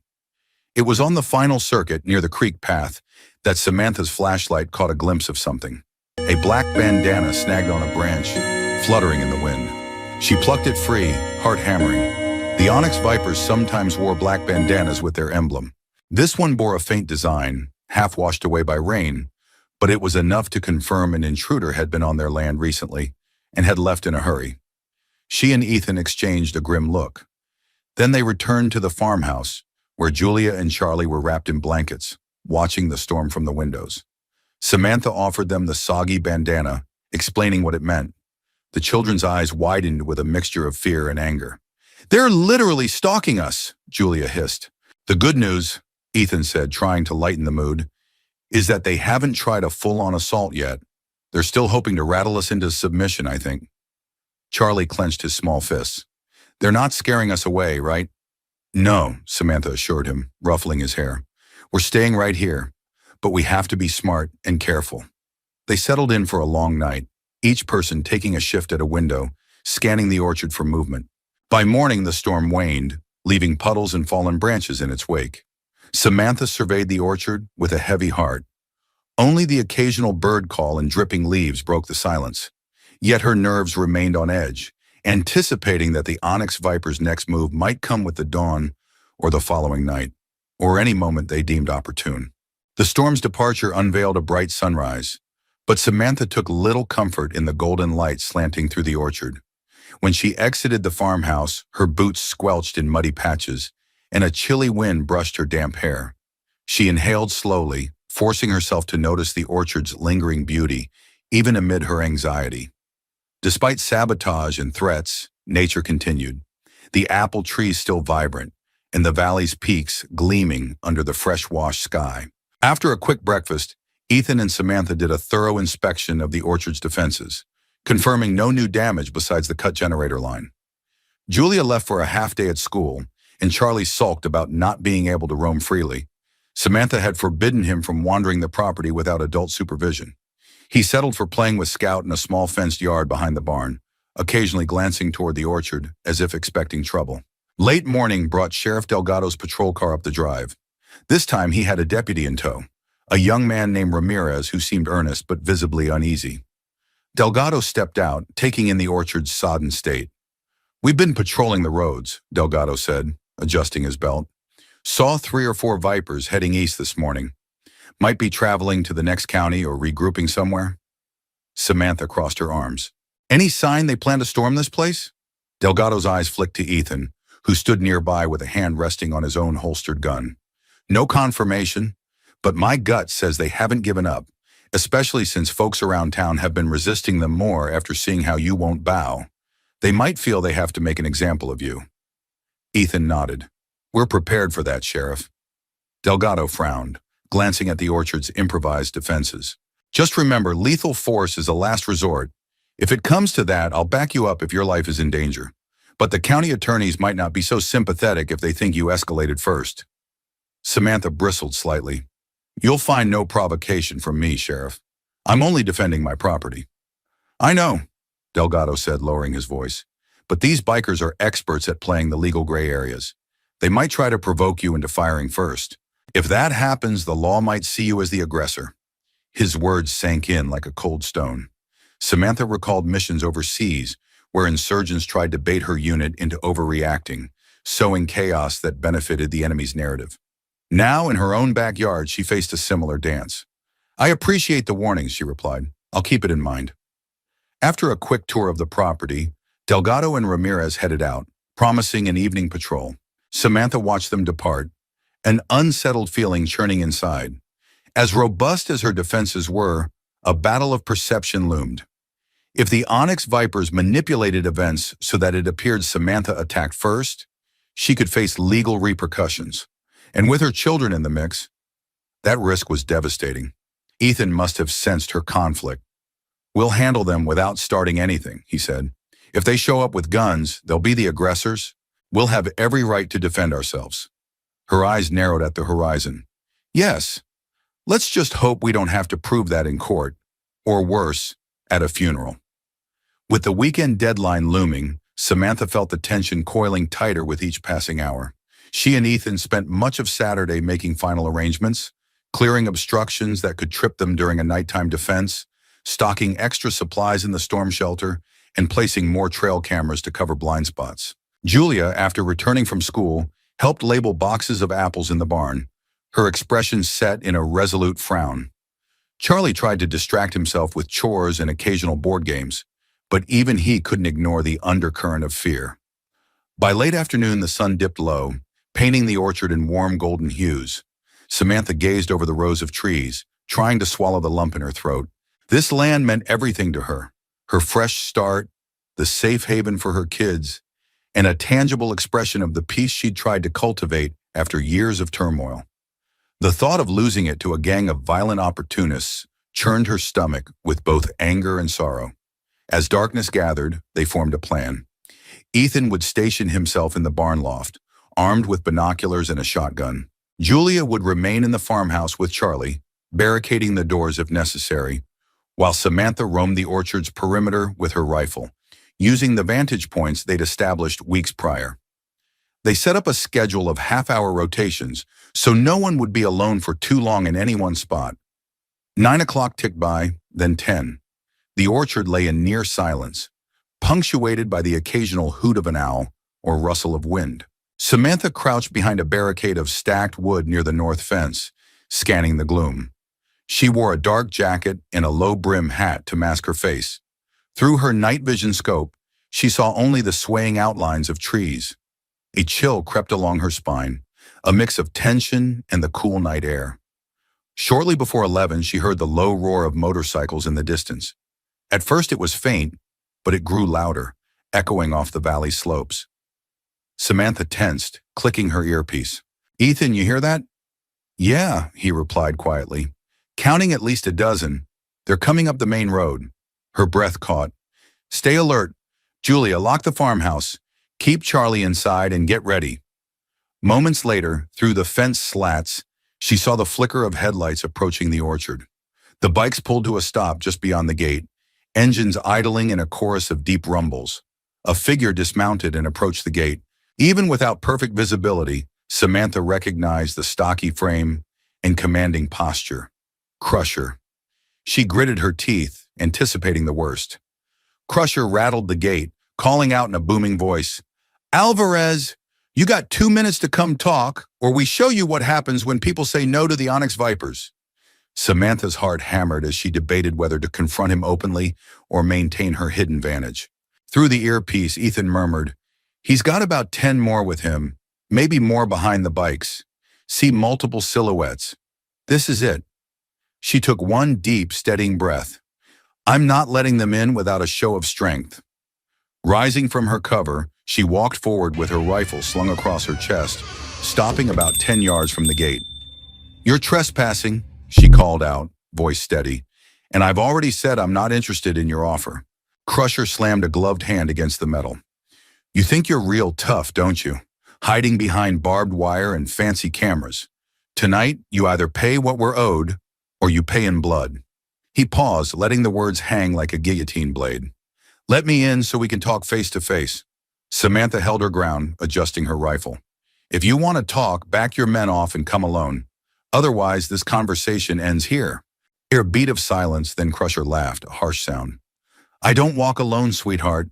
That's not how this works." The orchard seemed to hold its breath. Samantha knew the next few seconds would decide everything. If she opened the gate, they might overwhelm her. If she refused, they might open fire or try to ram their bikes through. Her earpiece crackled with Ethan's tense whisper, "I'm covering you. Whatever you do, do it fast. Mawa, Samantha Alvarez stood by the gate, heart pounding as the onyx vipers roared on the other side. Their headlights cut through the orchard's darkness, illuminating her in stark relief. Just yards away, Crusher waited with half a dozen of his men, and more waited out of sight. Their engines rumbled like caged thunder, poised for violence.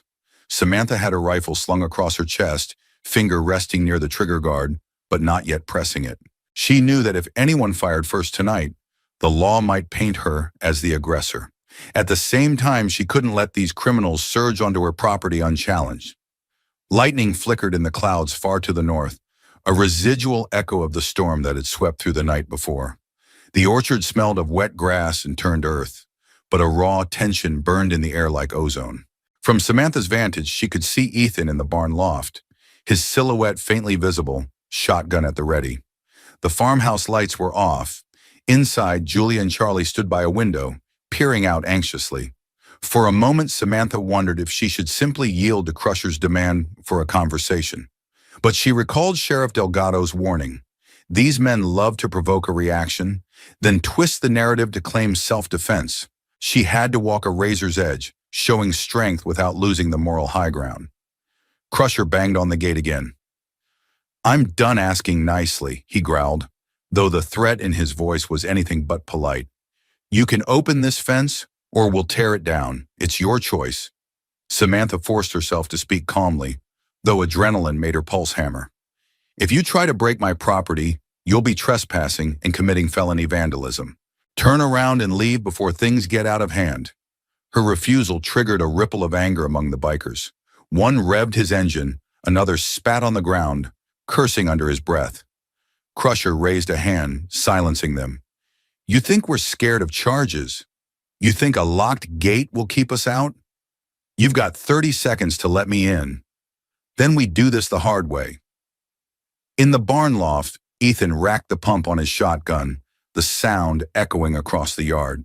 Samantha heard it too, a statement of readiness that carried more weight than any threat could. Crusher cocked his head, clearly aware that the orchard was defended by more than one determined person. Another group of bikers pulled up behind the first line. She counted at least 4 more bikes, making the total close to a dozen riders. The main road behind them was quiet, no sign of the sheriff's patrol car yet. Time stretched, the air thick with anticipation. Samantha's thoughts whirled. If she gave in, Crusher and his men might rummage through her orchard, intimidate her children, and name their price at gunpoint. If she didn't, they might attempt to force their way in. Either way, the confrontation was inevitable.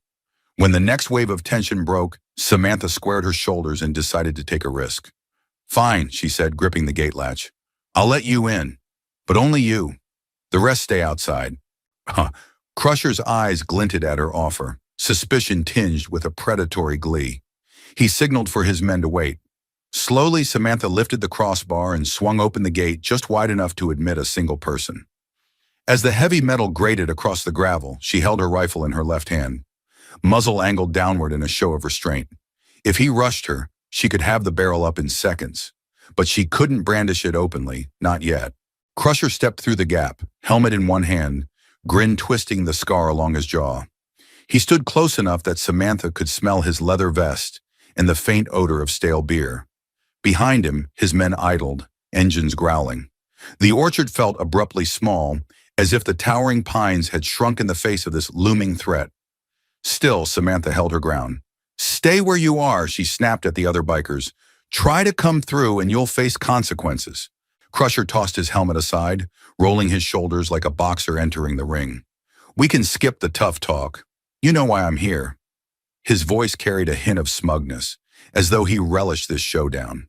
He glanced around the yard, taking in the barn, the farmhouse, the rows of apple trees beyond. "Nice setup, Alvarez. I bet it'd be a shame to see it all torn up.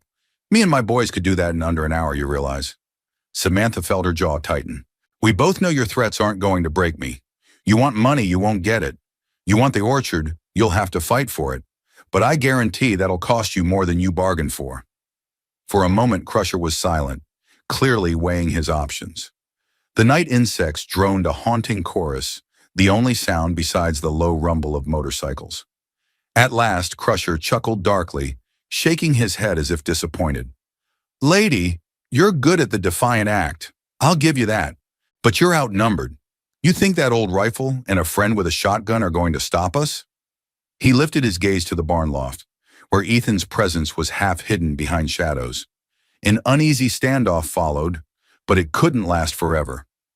Crusher took another step forward, forcing Samantha to either retreat or stand nose to nose. She chose the latter, meeting his gaze with unflinching resolve. Listen up, Crusher said, voice dropping to a menacing hush.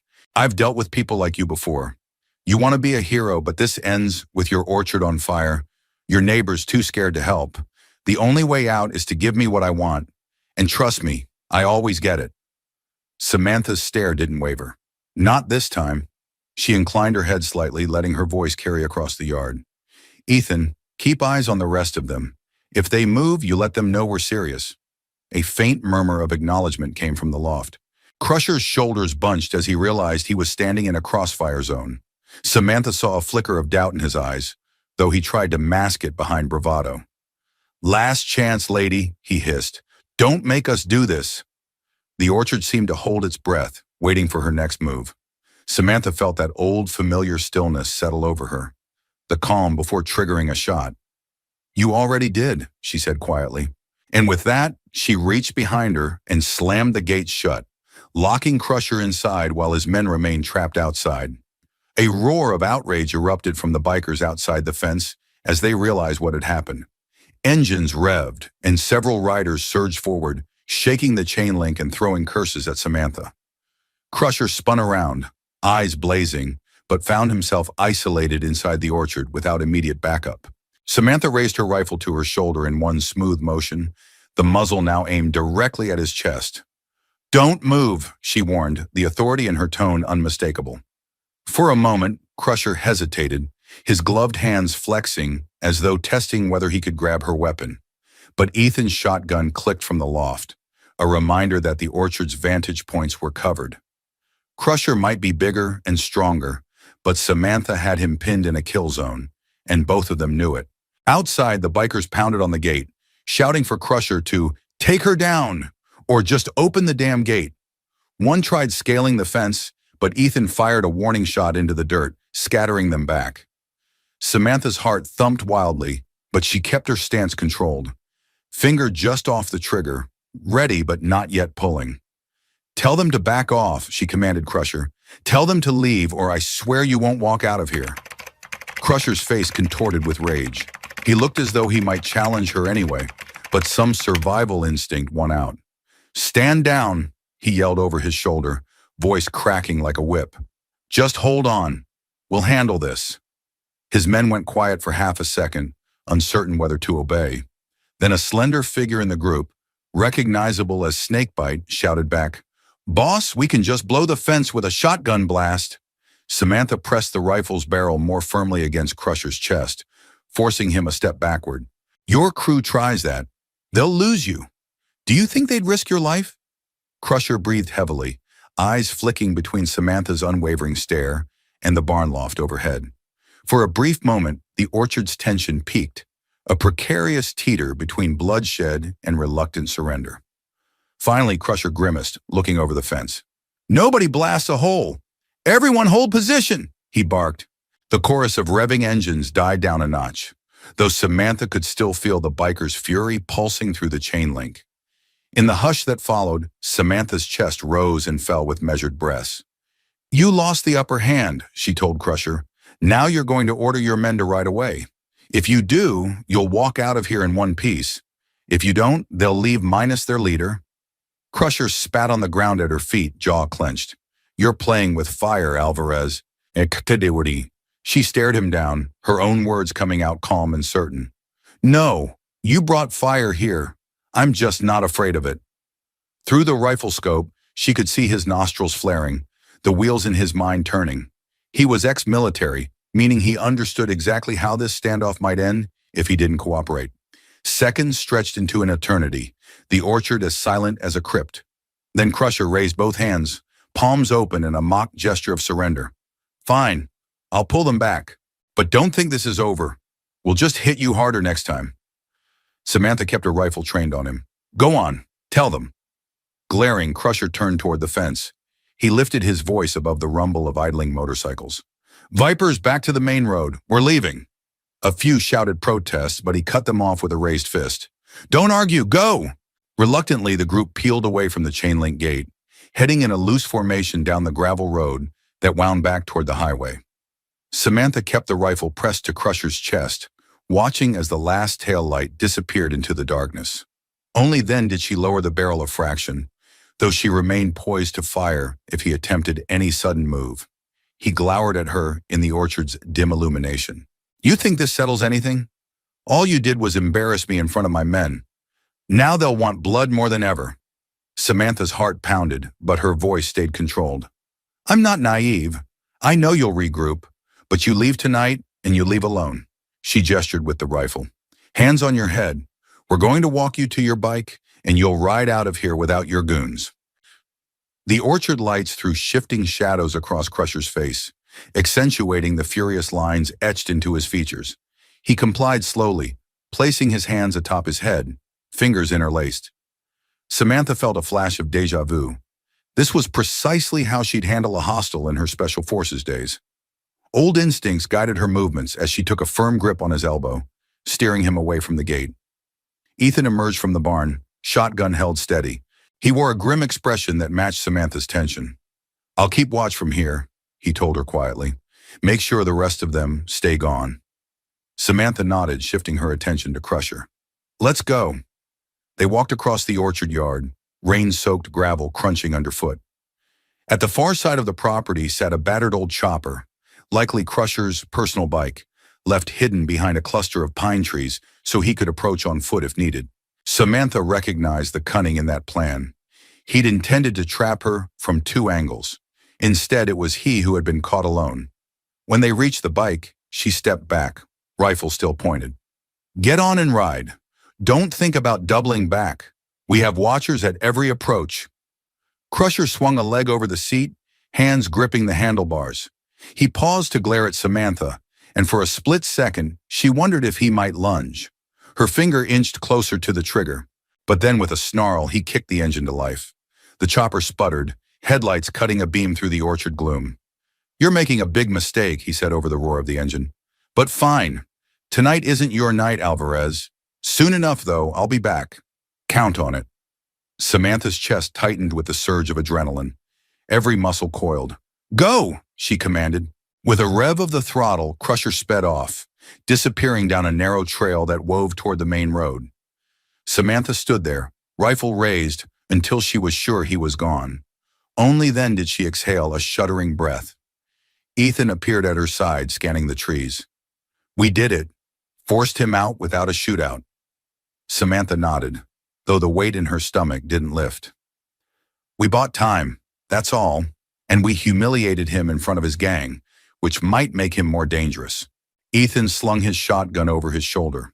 Then we use that time wisely, fix up any weak spots, gather allies, because Crusher and the Onyx Vipers won't let this go. Not after tonight. Daylight revealed fresh tire marks in the road outside the orchard, evidence of the Onyx Vipers' hasty retreat. Samantha walked along the fence line with Ethan, checking for any new damage. They found a few scattered beer cans near the gate and a bent fence post where someone had attempted to force entry. Nothing irreparable, but it was a stark reminder that the bikers were likely to return with larger numbers. Julia and Charlie joined the inspection, trailing behind warily. Charlie nudged one of the discarded beer cans with his sneaker. Do you think they'll come back tonight? He asked, trying to sound brave but not quite masking the tremor in his voice. Samantha glanced down, wanting to reassure him, but she refused to lie. It's possible, but we proved we won't let them push us around. That might slow them down at least. Julia shoved her hands into her jacket pockets. I heard Crusher say he'd be back soon. He looked furious. He was, Ethan acknowledged, but furious doesn't always mean reckless. He'll want a plan that guarantees victory next time. We have to be ready. Back at the farmhouse, Anthony Wong arrived just before noon with a load of supplies. He hopped out of his old truck, face etched with concern. Heard the Vipers tried something last night. The whole town's buzzing about it. A couple of them hit up the diner afterward, bragging that they'd be taking this orchard soon. Samantha stiffened, anger surging like a hot wire through her veins. So they're already spreading propaganda to intimidate people. Anthony nodded. The rumor is they're calling in members from other chapters, possibly doubling their numbers. I came by to see if you need anything, and to tell you folks around town are on your side. Even those who were scared are starting to realize that giving in won't stop the Vipers. It'll only feed them. That sliver of communal support sparked hope in Samantha's chest. Thank you. Honestly, knowing the town supports us might be as important as any weapon. Anthony helped unload groceries, extra batteries, and a few first aid supplies. He paused, looking around at the orchard's reinforced windows, the barbed wire in certain sections, and the improvised barricades. I never knew you had all this in you, Samantha, but I'm glad you do. Julia and Charlie offered to help Anthony while Samantha and Ethan strategized. Standing near the chicken coop, Samantha stared at the orchard, where footprints from the night before were still visible in the muddy patches. If the Vipers add more riders, they could come in from multiple sides. We can't guard every inch by ourselves, she said quietly. Ethan crossed his arms. Maybe the time has come to call in more people. We could ask the sheriff for volunteers or talk to neighbors who might stand guard. Samantha recalled Delgado's limited resources, but also the growing solidarity among the townspeople. We should at least try. If the Vipers see the entire community standing against them, they might back down without a bloodbath. She wasn't entirely convinced Crusher would fold so easily, but the alternative was facing an army of bikers alone. As Anthony finished unloading supplies, Samantha resolved to head into town soon, meet with anyone willing to join their defense. Because if Crusher returned with double the manpower, the orchard's new fortifications and her own skill might not be enough to protect her children, unless the whole valley took a stand. That evening, Samantha entrusted the orchard to Ethan for a few hours, leaving Julia and Charlie under his watchful care. She drove into Bridgewater, not to run errands, but to rally allies. The main street was bathed in the warm glow of street lamps. A surprising number of trucks and cars lined up along the curb. Word of the orchard standoff had spread, and curiosity tugged people out of their homes. Samantha first stopped at the general store, where Anthony Wong was closing up. He joined her without hesitation. Next, they visited the small diner across the street. Inside, a hush fell when Samantha walked in, all eyes turning in her direction. A handful of regulars murmured greetings. The rest stared, waiting to see what she had to say. She approached a table where a group of local farmers and ranchers sat nursing cups of coffee. I'm sure you've heard what happened last night, she began. Crusher and his men tried to strong-arm me. We sent them away, but now he's angry and bringing more bikers. I can't hold them off alone. Edorum, a wiry cattle rancher named Hal, spoke first. We've all dealt with them in some form, he said, voice taut with resentment. Stolen livestock, slashed fences, intimidation. But we haven't known how to fight back without risking everything. Samantha nodded, choosing her words carefully. There's risk any way we look at it. But if we stand together, farmers, business owners, neighbors, they can't push us all around. They rely on fear and isolation. When a community unites, gangs lose their advantage. A stout man with a handlebar mustache, who ran the local lumber yard, chimed in. If we raise arms, the sheriff might see us as vigilantes, and if the gang calls in more men, some of us aren't fighters. Anthony stepped forward. You don't have to be fighters. We need watchmen, messengers, folks willing to call the sheriff at the first sign of trouble. We also need neighbors who can provide a safe place for children or help supply essential items if the orchard gets cut off. The group exchanged uneasy glances. Slowly, a woman named Maggie, a single mother who managed a small motel, spoke up. I'll take in any kids who need shelter if things get bad. My motel has a basement with sturdy locks. Nobody's using it, and I can store food there. Another man, a retired trucker, offered the use of his CB radio to alert outlying areas. An older woman suggested using her large barn as a second line of defense. The momentum grew, fueled by shared frustration at the Onyx Vipers' bullying. What about Sheriff Delgado? Hal asked. He's a decent man, but he's outnumbered. Will he support us? Samantha answered carefully. He's made it clear we can defend our property if we're under threat. He just doesn't want to see a war break out. But if the Vipers escalate, he'll have no choice but to back us up. especially if we act in self-defense. The meeting grew spirited, with townspeople sharing phone numbers, discussing watch schedules, and debating the best ways to coordinate. Samantha was struck by how many, despite initial hesitations, were willing to stand their ground rather than submit. By the time they wrapped up, she had a list of names, volunteers who pledged to help in any capacity, from supplying extra generators to patrolling roads at night. As she headed to her truck, the streetlights cast long shadows across the pavement. Samantha glanced at Anthony, who stood by her side.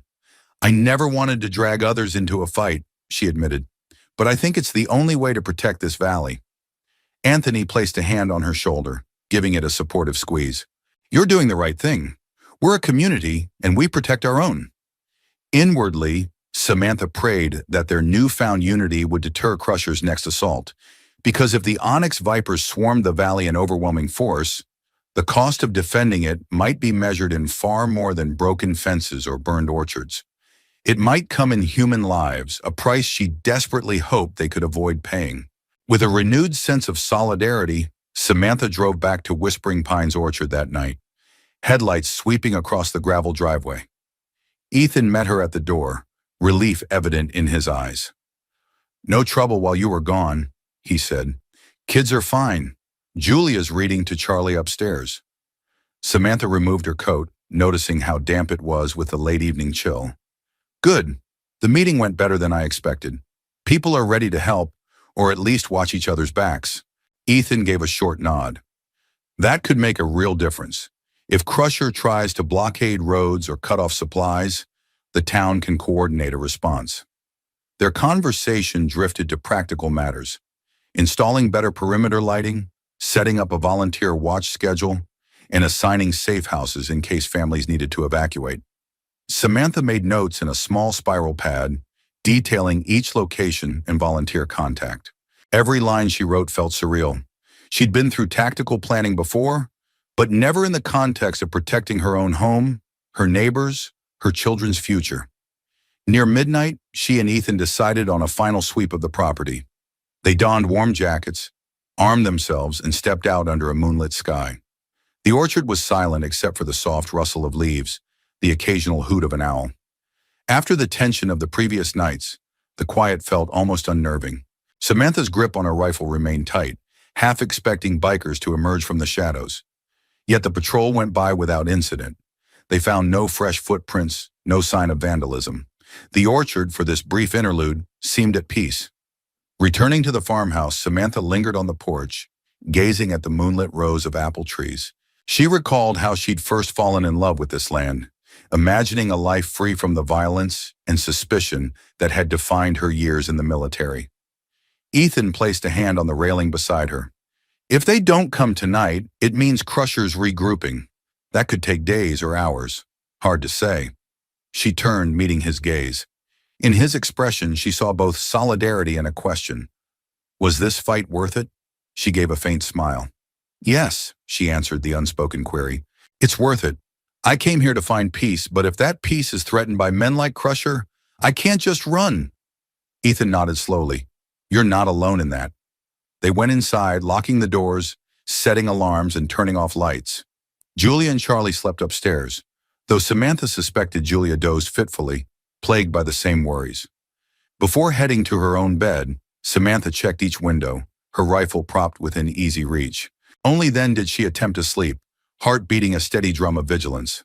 Hours passed in a haze of half-consciousness. At one point, Samantha jolted awake to the distant drone of a motorcycle. She leapt up, peered out the window. Nothing moved in the driveway.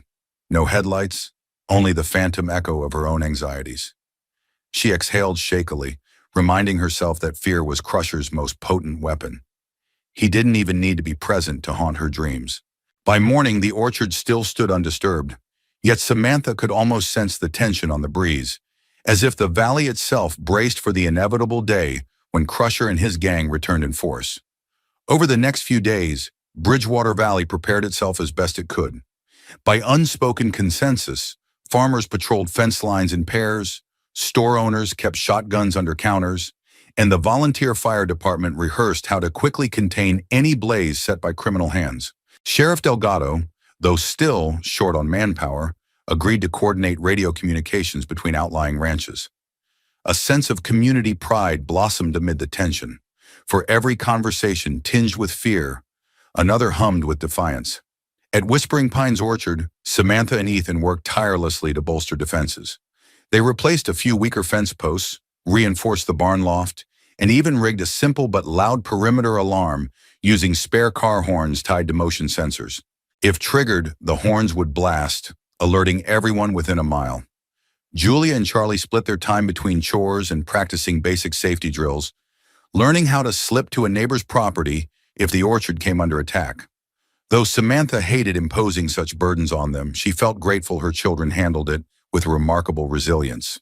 Word filtered in through Anthony Wong that Crusher was recruiting from a neighboring county, pulling in a half-dozen more bikers affiliated with the Onyx Vipers. Local gossip claimed they were heavily armed, with some men rumored to be ex-military. Samantha took particular note of that detail. She recalled the fluid way some of the bikers moved, the disciplined approach they took when scouting her property. This wasn't a ragtag gang of amateurs. Crusher might have lost the previous standoff, but he wouldn't repeat the same mistake. Late one afternoon, as Samantha and Julia loaded crates of apples for a delivery, a pickup truck rumbled down the driveway. Sheriff Delgado stepped out, accompanied by Deputy Ramirez and a uniformed state trooper Samantha had never met. The trooper introduced himself as Officer Zimmerman from the Highway Patrol, explaining he'd been assigned to help the county deal with escalating gang activity. Delgado asked Samantha for an update, and she summarized the orchard's preparations. The sheriff listened intently, eyebrows raised at the mention of improvised alarms and defensive lines. "You've done more than I can realistically manage with my own limited force," he admitted. "Part of me worries about a firefight, but I understand your situation." Officer Zimmerman cleared his throat. "I've reviewed some notes about these Onyx Vipers. They have a history of using infiltration tactics and sabotage before launching big offensives. If they attack, they'll try to disable your power, water, and communications first." Samantha's gaze flicked to the generator. "That's why we keep spares and backups. We also have the community's radio network." Delgado exchanged a glance with his deputy. "The county commissioner wants a crackdown, but we lack the resources for a sweeping raid. Meanwhile, I got a call from a federal agent who's monitoring the Vipers in multiple states. He told me that if the gang stages a major violent event here, it'll be on the Fed's radar, though they might arrive too late to prevent it." A chill settled over Samantha. This was bigger than just a local property dispute. If Crusher unleashed serious firepower, the orchard could become a national headline. But she also recognized a silver lining. The federal government despised large-scale criminal operations that drew media attention, so perhaps that scrutiny would push Crusher to think twice. Still, Samantha couldn't rely on hypothetical federal intervention. "We'll do what we must," she said plainly. "If the Vipers come for us, we won't fold." Delgado reached out, giving her arm a brief squeeze. "I just pray it doesn't end in bloodshed. You've got a lot of people depending on you. Your kids, this town. Be sure you're ready for the consequences if bullets start flying." Samantha nodded somberly. "I've seen war before, Sheriff. I know exactly what it can cost." In the stillness before dawn on a chilly Tuesday, Samantha woke to Scout's low growl at the foot of her bed. Heart jolting, she listened. No immediate sound of engines or alarms.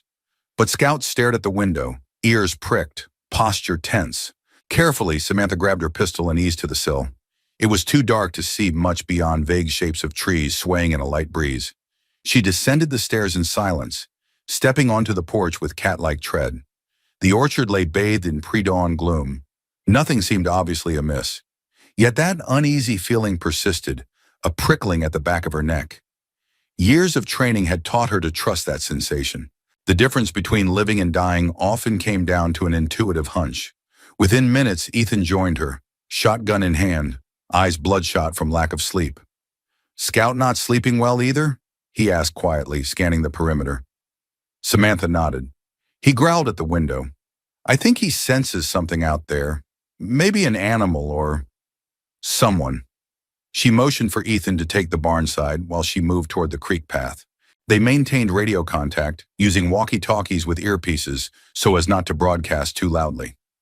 As Samantha edged nearer to the creek, Moonlight shimmered faintly on flowing water. The orchard's fence line appeared undisturbed, but she crouched low, pressing a hand against the damp ground.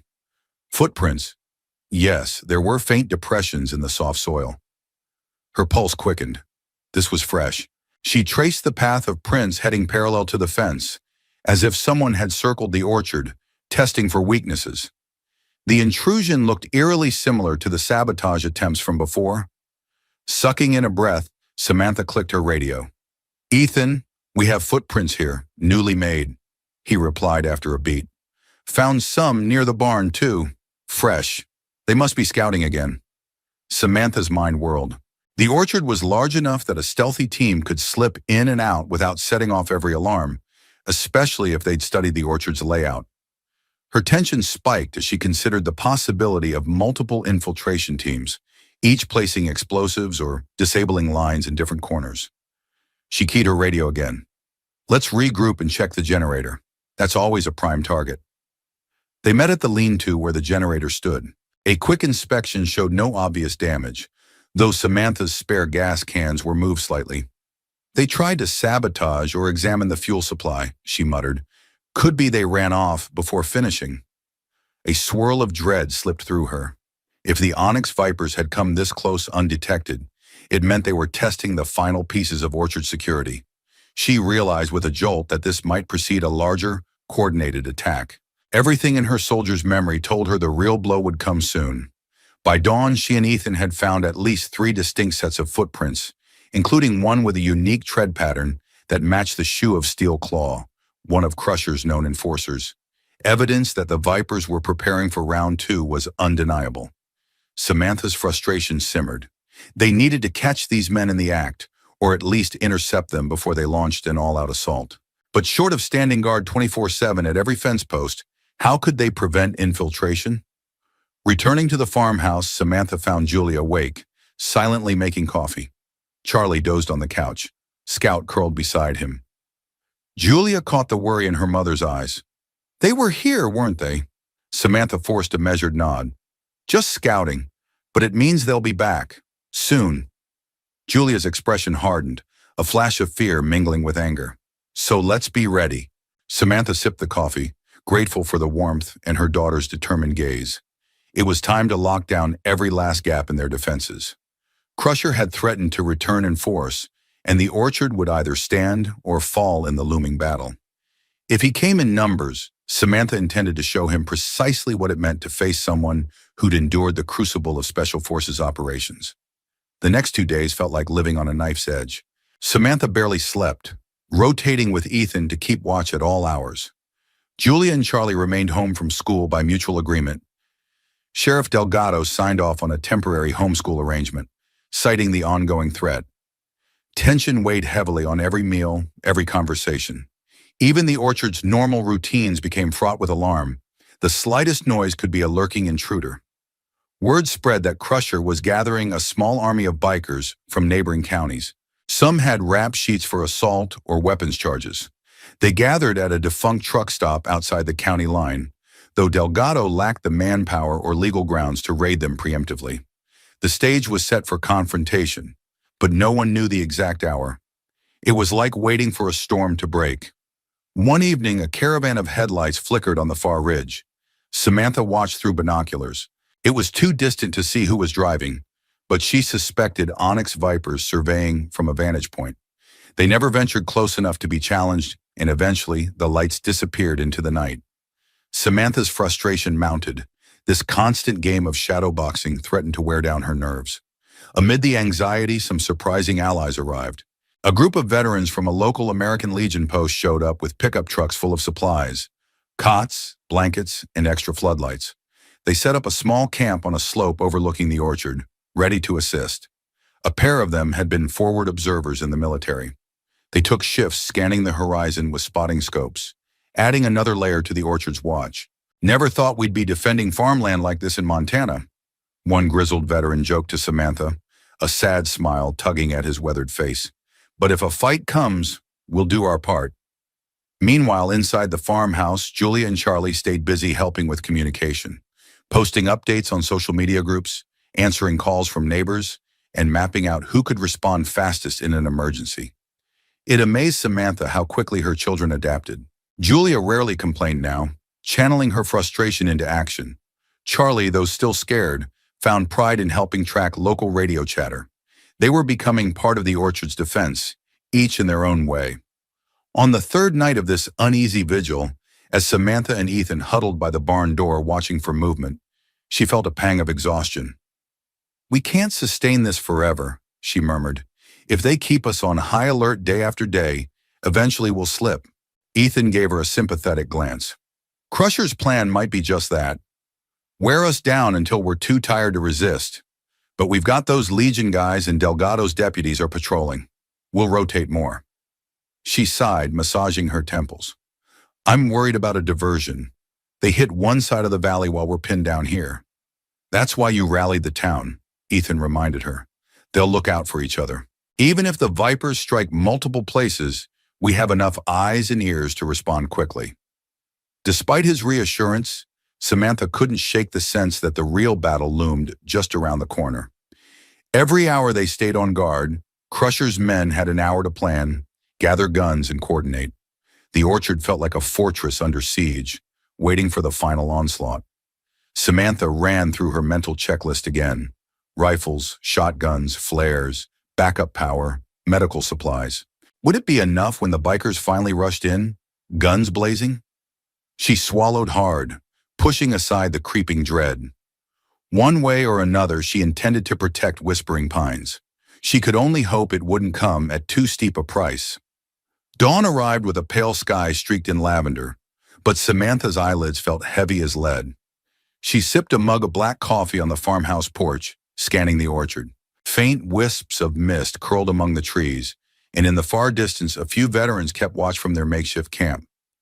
The world looked so peaceful it was almost easy to forget the threat hovering just beyond the county line. Then her radio crackled. "Motion on the main road," came a voice she recognized as Hal, the cattle rancher who had volunteered to watch the eastern approach. Multiple motorcycles, heading toward the orchard at high speed. Over a dozen, maybe more. Samantha's heart hammered. She pressed the talk button. "Copy that. Any trucks or other vehicles?" "Not sure. Could be some pickups behind them. Too far to tell. I'm heading to your place now. Should arrive in 15 minutes." Samantha set the coffee aside, adrenaline jolting her awake. She keyed her radio to a different channel, alerting Ethan, Julia, and the American Legion volunteers. "We have potential inbound. Prepare defensive positions." Julia emerged from the house, hair disheveled, phone in hand. "Mom, people in town are calling. The Vipers are riding through at top speed. No sign of them stopping." Ethan strode over from the barn, shotgun slung across his back. "We've been waiting for this. Let's get everyone into position." He looked at Samantha, silently confirming they'd trigger their final plan. She took a breath to steady herself. "Julia, you and Charlie to the storm shelter. Secure it. Keep your phones on. We'll communicate as needed." She paused, meeting her daughter's gaze. "Stay safe, okay?" Julia nodded, eyes flaring with fear and resolve. She turned, calling for Charlie inside the house. Samantha and Ethan jogged across the yard, passing the reinforced barn. A few veterans scrambled to vantage points, checking that all firearms were loaded. This was it, the orchard's moment of truth. Within minutes, the roar of approaching engines became undeniable. At least 15 motorcycles, possibly more, rumbled into view, led by Crusher's unmistakable profile.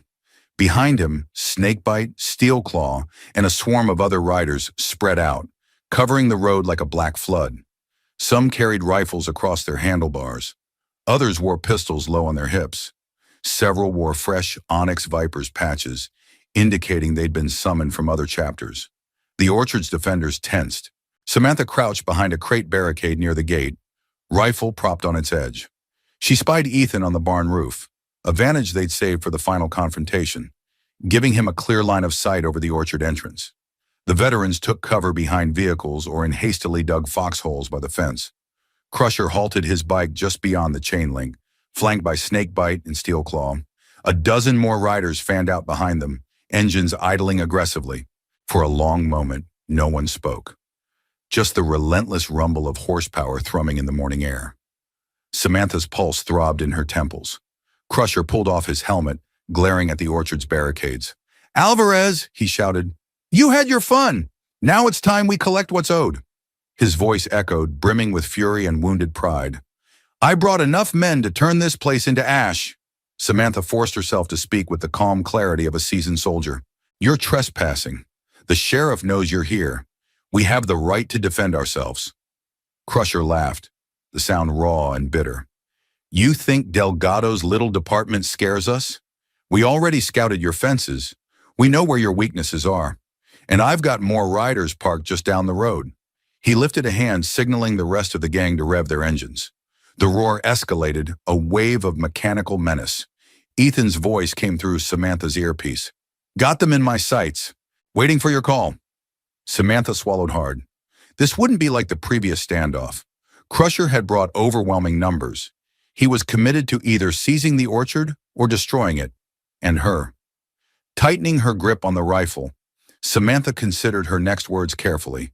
If she fired first, the orchard's defenders might gain an edge, but she'd lose any legal footing. If she waited, Crusher might unleash hell at his moment of choosing. One thing was certain, this confrontation had reached its boiling point. A single wrong move could spark the bloodshed everyone feared. Samantha remained crouched, heart pounding so loudly she was sure the bikers could hear it. The orchard defenders tensed, weapons trained. A strange hush fell, broken only by the growl of the motorcycles. Crusher pointed a gloved hand at the gate. "Open it, now, or we start shooting." She braced herself. "You're making a mistake," she shouted back. "Leave while you still can." In answer, one of the newer bikers aimed a shotgun at the chain link. A single thunderous blast tore through the fencing, scattering metal links and sending bits of gravel flying. That shot shattered the last vestige of restraint. Instantly, the orchard erupted in chaos. Bikers gunned their engines, surging forward. The defenders fired warning shots, some into the air, others into the dirt, hoping to deter an all-out charge. But Crusher's men were past intimidation. Several returned fire, bullets pinging off barn walls and splintering fence posts. A smoke grenade arced into the orchard, spewing thick gray clouds that obscured vision and stung the eyes. Samantha dropped to her stomach behind the barricade, aligning her rifle sights on a biker who was accelerating dangerously close. She squeezed off a single round, catching the front tire. The bike careened sideways, the rider tumbling across the dirt with a startled yell. She'd aimed to disable, not kill. Another rider took aim at her position, but Ethan's shotgun boomed from above, sending the attacker scrambling for cover. Out of the corner of her eye, Samantha spotted Crusher among the melee, bellowing orders. A bullet whizzed overhead, then another ricocheted off the crate near her shoulder. She inhaled sharply, adrenaline surging. This was no mere threat display, it was war. The orchard's defenders had to hold the line, or the Vipers would overrun them. "Fall back to the second barrier," she yelled into her earpiece, instructing a pair of veterans who had taken positions closer to the gate.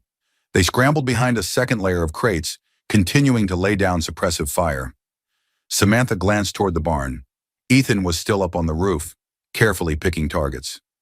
Despite the swirling smoke, Samantha detected movement at the fence's far corner, several bikers climbing over or using wire cutters. She shifted her aim, fired 3 quick shots, forcing them to duck. A few orchard defenders unleashed short bursts, and Samantha winced, remembering Delgado's caution about lethal force. But there was no choice now. The Vipers had unleashed live rounds, and the orchard's defenders had to fight for their lives. The orchard rang with the cacophony of engines, gunfire, and shouted commands. Somewhere in the chaos, a motorbike's fuel tank caught a stray bullet, igniting in a burst of flame. Thick black smoke billowed, adding to the confusion. Samantha's lungs burned. Her eyes watered, but she maintained her vantage, systematically targeting the bikers who advanced on foot with drawn weapons. For a terrifying moment, she recalled a foreign battlefield from her past. Dust, bullets, acrid smoke, the scramble to survive. Yet this was her home, her orchard, her children huddled in the storm shelter. The realization infused her with renewed resolve. She would not let Crusher take this land. With a deep breath, she rose to one knee, rifle tight against her shoulder, scanning for the next target.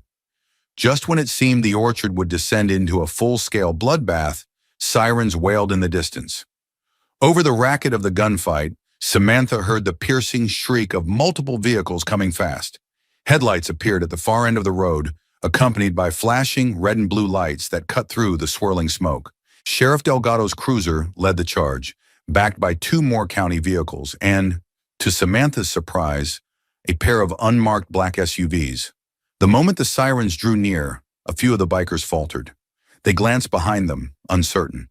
Crusher barked furious orders, but the sudden arrival of law enforcement, and potentially more, shook their nerve.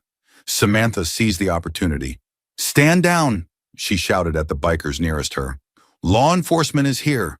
Surrender or leave." One of Crusher's lieutenants, Snakebite, cursed and fired a wild shot into the air, but others began pulling back. They'd counted on limited police presence, not a convoy of reinforcements. Through the rifle scope, Samantha could see Crusher slamming a fist into his handlebars, torn between pressing the attack and retreating.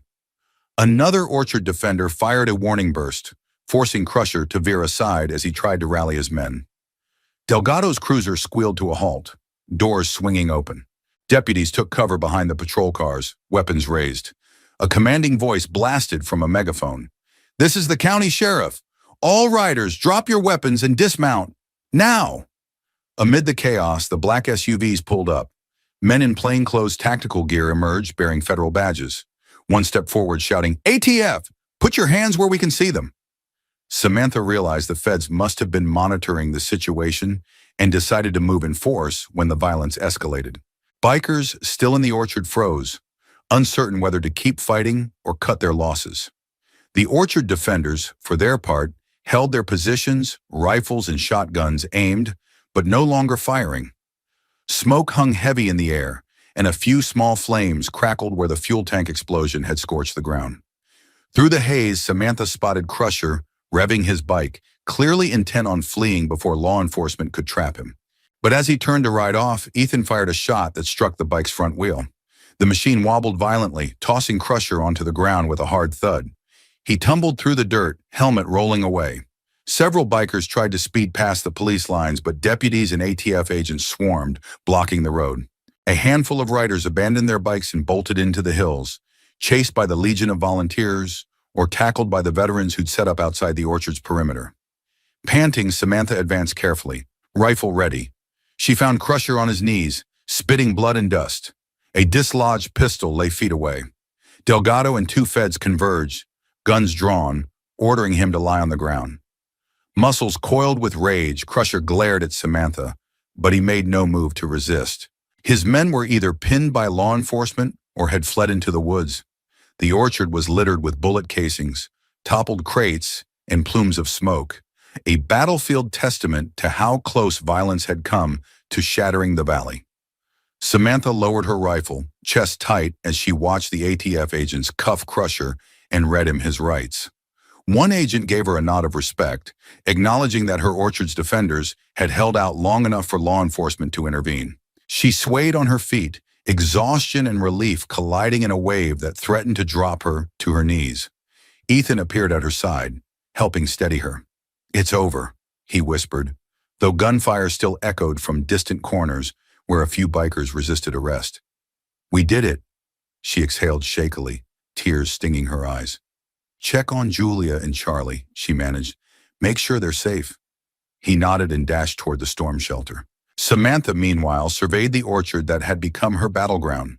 Bullet-ridden fences, scorched earth from the exploded bike, crates reduced to splinters.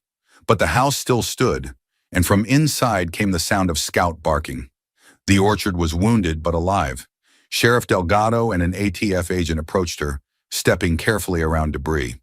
Delgado's expression was grim yet relieved. "We'll need statements, an investigation. There's going to be a mess of paperwork, but you stopped them from overrunning the valley." He gave her a weary salute. The ATF agent offered a curt nod. "We've been tracking these guys for interstate racketeering. Thanks to you, we can finally clamp down on their network." Samantha could only nod, heart pounding with the aftershock of battle.